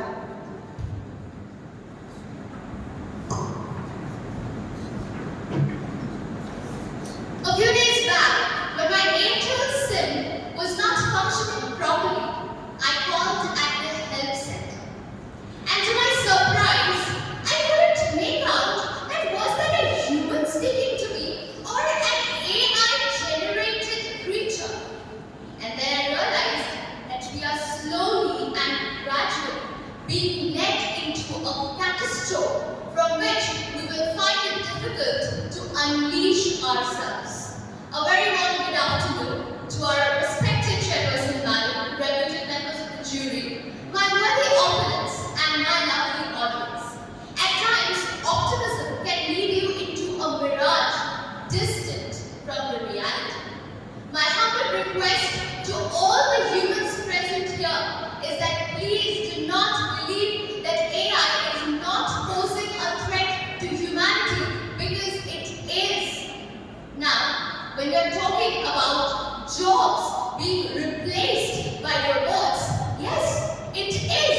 And after some evolution in the realm of AI will very easily be able to replace us human beings. Now, days back, I was watching a short film rather, which featured Mr. Saurabh Shukla. He played the role of a school teacher who was looking for a robot who could perform the household chores when he is at work. The next day when he goes to work, he is informed that his job has been replaced by another robot. Now, you see, Newton's third law of motion. Then, Picasso once said that we are all born artists. The problem is to remain an artist growing up. You must have guessed my next constructive.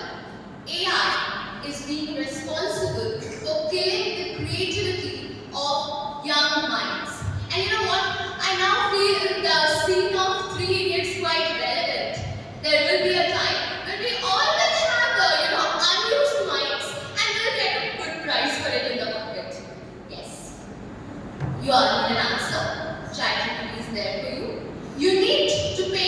scenery, ChatGPT can give you AI-generated sceneries that you can copy easily.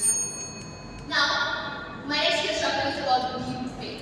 Once Barack Obama was found speaking something that he must have never said. So I would like to ask my opponents that if a video comes whereby you are found doing the same thing, will you not blame AI for it? I hope I have been able to convince at least my audience, because I know my obstinate, headstrong opponents will never understand. Thank you very much. I rest my case. The time taken by Dipshika is 3 minutes.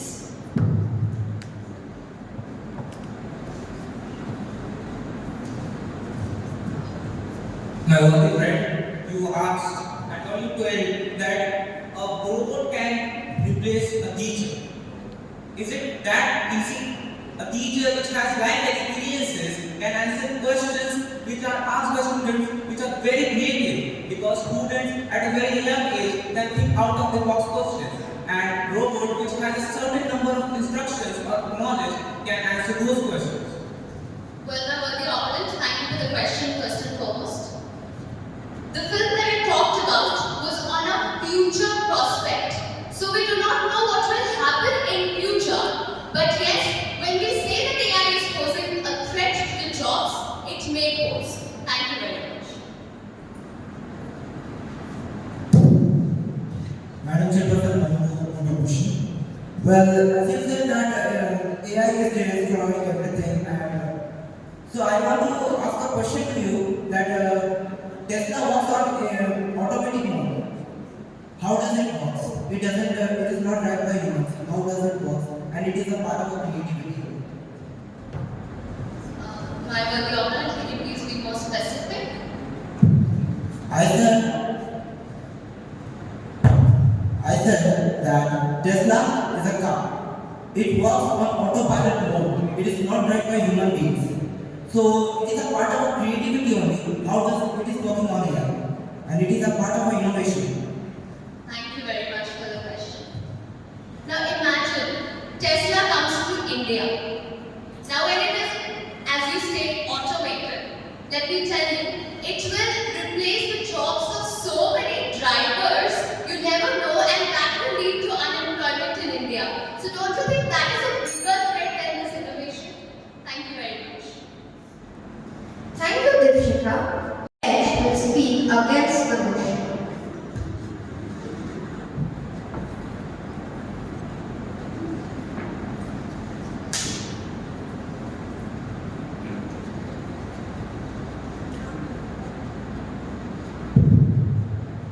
A long time ago, on 4th May 2024, wait, that's today, I think so.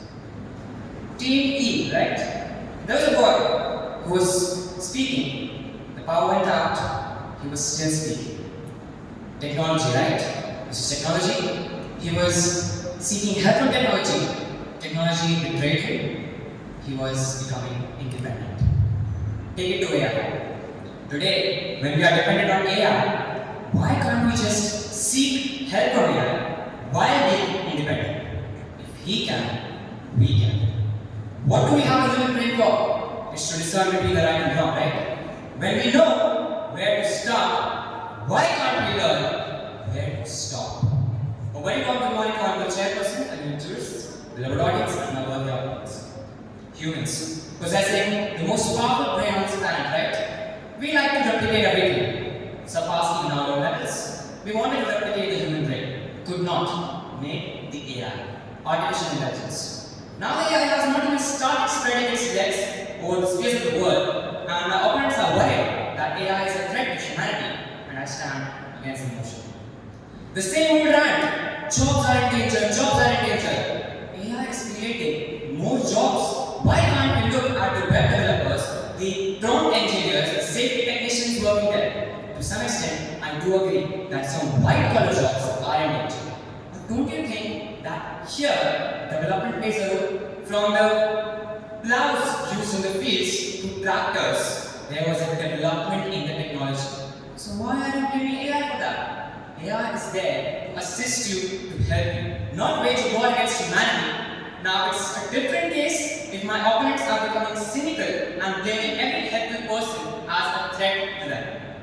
Charles Darwin. One of the junior contestants named Charles Darwin, and I would like to add to it. Charles Darwin's survival of the fittest says and warns you, evolve or get out of this race. So what are you going to do? Sit at the corner of that hall and cry because AI is replacing us, or look for better opportunities. If you are on the optimistic side looking for better opportunities, you will surely agree that AI is increasing efficiency when combined with human abilities. It's reducing the time, it's helping you faster communication and connection. My conclusion will be a logical one. Just think about it. Many of my friends claim that AI is used in immoral practices, deepfakes, and a lot of improper usage. Just think, who is working behind that screen? Is it a human? Yes, it is. Then, should not it be humanity is a threat to humanity in this case? Thank you so much. Please note that the time taken by Yash is 2 minutes and 53 seconds.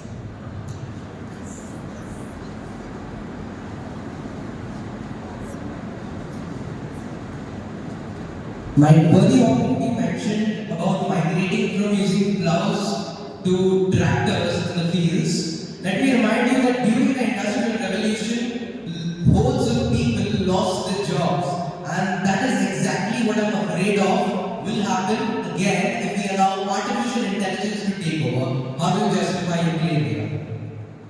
I will like to take two approaches. One, which many of you said, about jobs being replaced. Haven't you heard about recession period in any company? First thing. Second thing, what you said, that jobs are in danger. Well, I said that development is the only thing which can make us go, and it has made it possible for us to reach where we are. So either evolve, adapt to the recent times, or you will be nowhere. When computers came into existence, people were worried that they are going to replace our jobs, and there was kind of a revolt against these computers. What happened? We are working, or at least trying to work with it, right? So why can't we work with AI?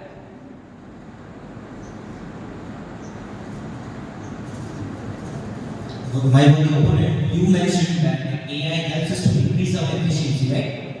Well, I think that humans are not only known for their efficiency, because even a donkey increases its efficiency when we are known for the intellectual mind which we have and the human qualities of love, compassion, and brotherhood. Thank you so much, for agreeing with me, because you also agree that humans are superior to AI and AI cannot be threatened. Thank you. Thank you, Yash. Ladies and gentlemen, as we reach the crescendo of our intellectual symphony, time to grace the stage. The debater who will speak for the proposition is Siddhant Chaudhary.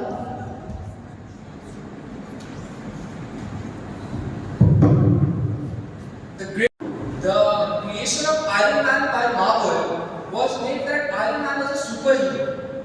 And in future, to save the mankind, superhero can also come into existence. I am not denying. But superhero is a much more hypothetical term, because first we have to deal with every version of AI, and creating a suit like that which comes in every aspect. You can see everything a suit of Iron Man can do, such as defense, calculations, technology, intelligence.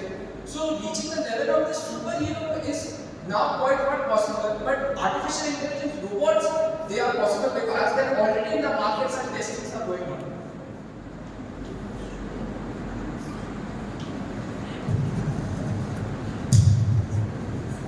You mentioned Roald Dahl's story, the great dramatic organization. It still had two people to give prompt to them, so that the machine creates a story. Pardon, please?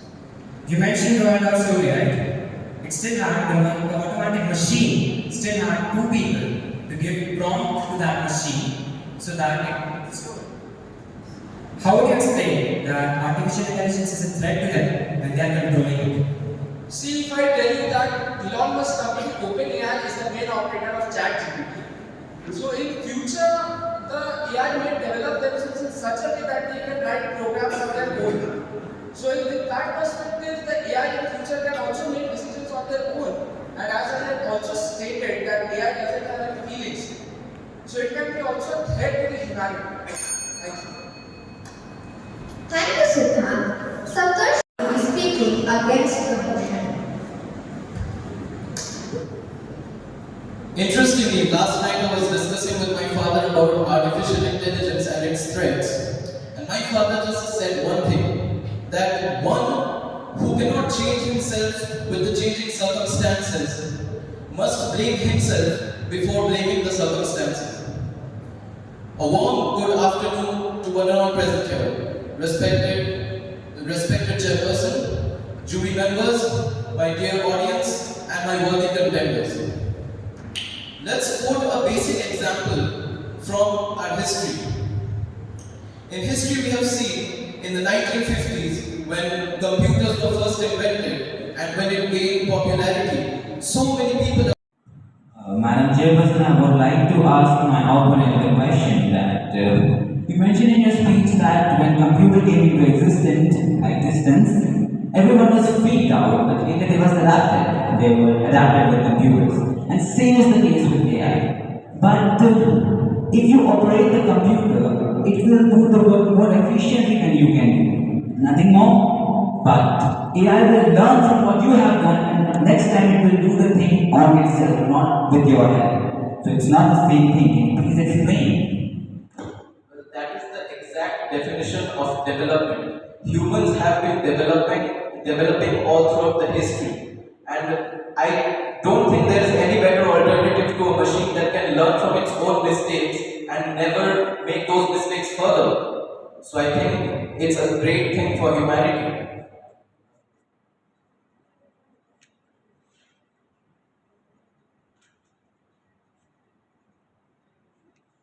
Opponent, I would like to point out what I believe is a misquoted fact. You mentioned about instruments that are being used by doctors in the medical field, especially micro robots. These instruments are built by engineers to be used by the doctors, and they have nothing to do with artificial intelligence and such. So can you please recreate your point?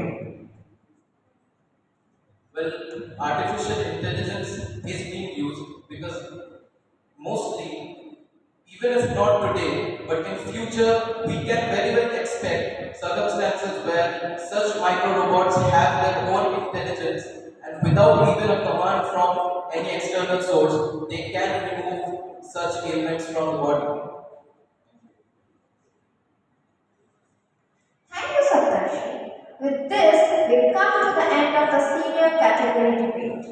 As we draw curtains on this enriching exchange of ideas, let us carry forth the embers of discourse, igniting pathways to deeper understanding and collaboration. Thank you all for your passion, intellect, and dedication. Until we meet again in the arena of ideas. Please note, the closing ceremony will start at 2:35 p.m. I request all to be present here for the closing ceremony. Thank you, everyone.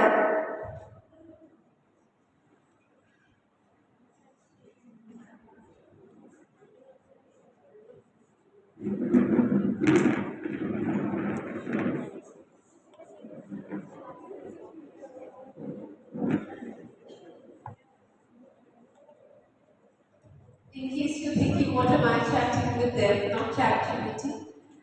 And it was wonderful listening to each one of you. I hope a time does not come that you and I and all of us are replaced through machines. And it's been a wonderful, enriching experience for me. I hope I share that with the audience also.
The word Cisce is a formal way of saying thank you in China. Therefore, Cisce, dear children, it was a captivating performance. China truly seemed to come alive for me. Now,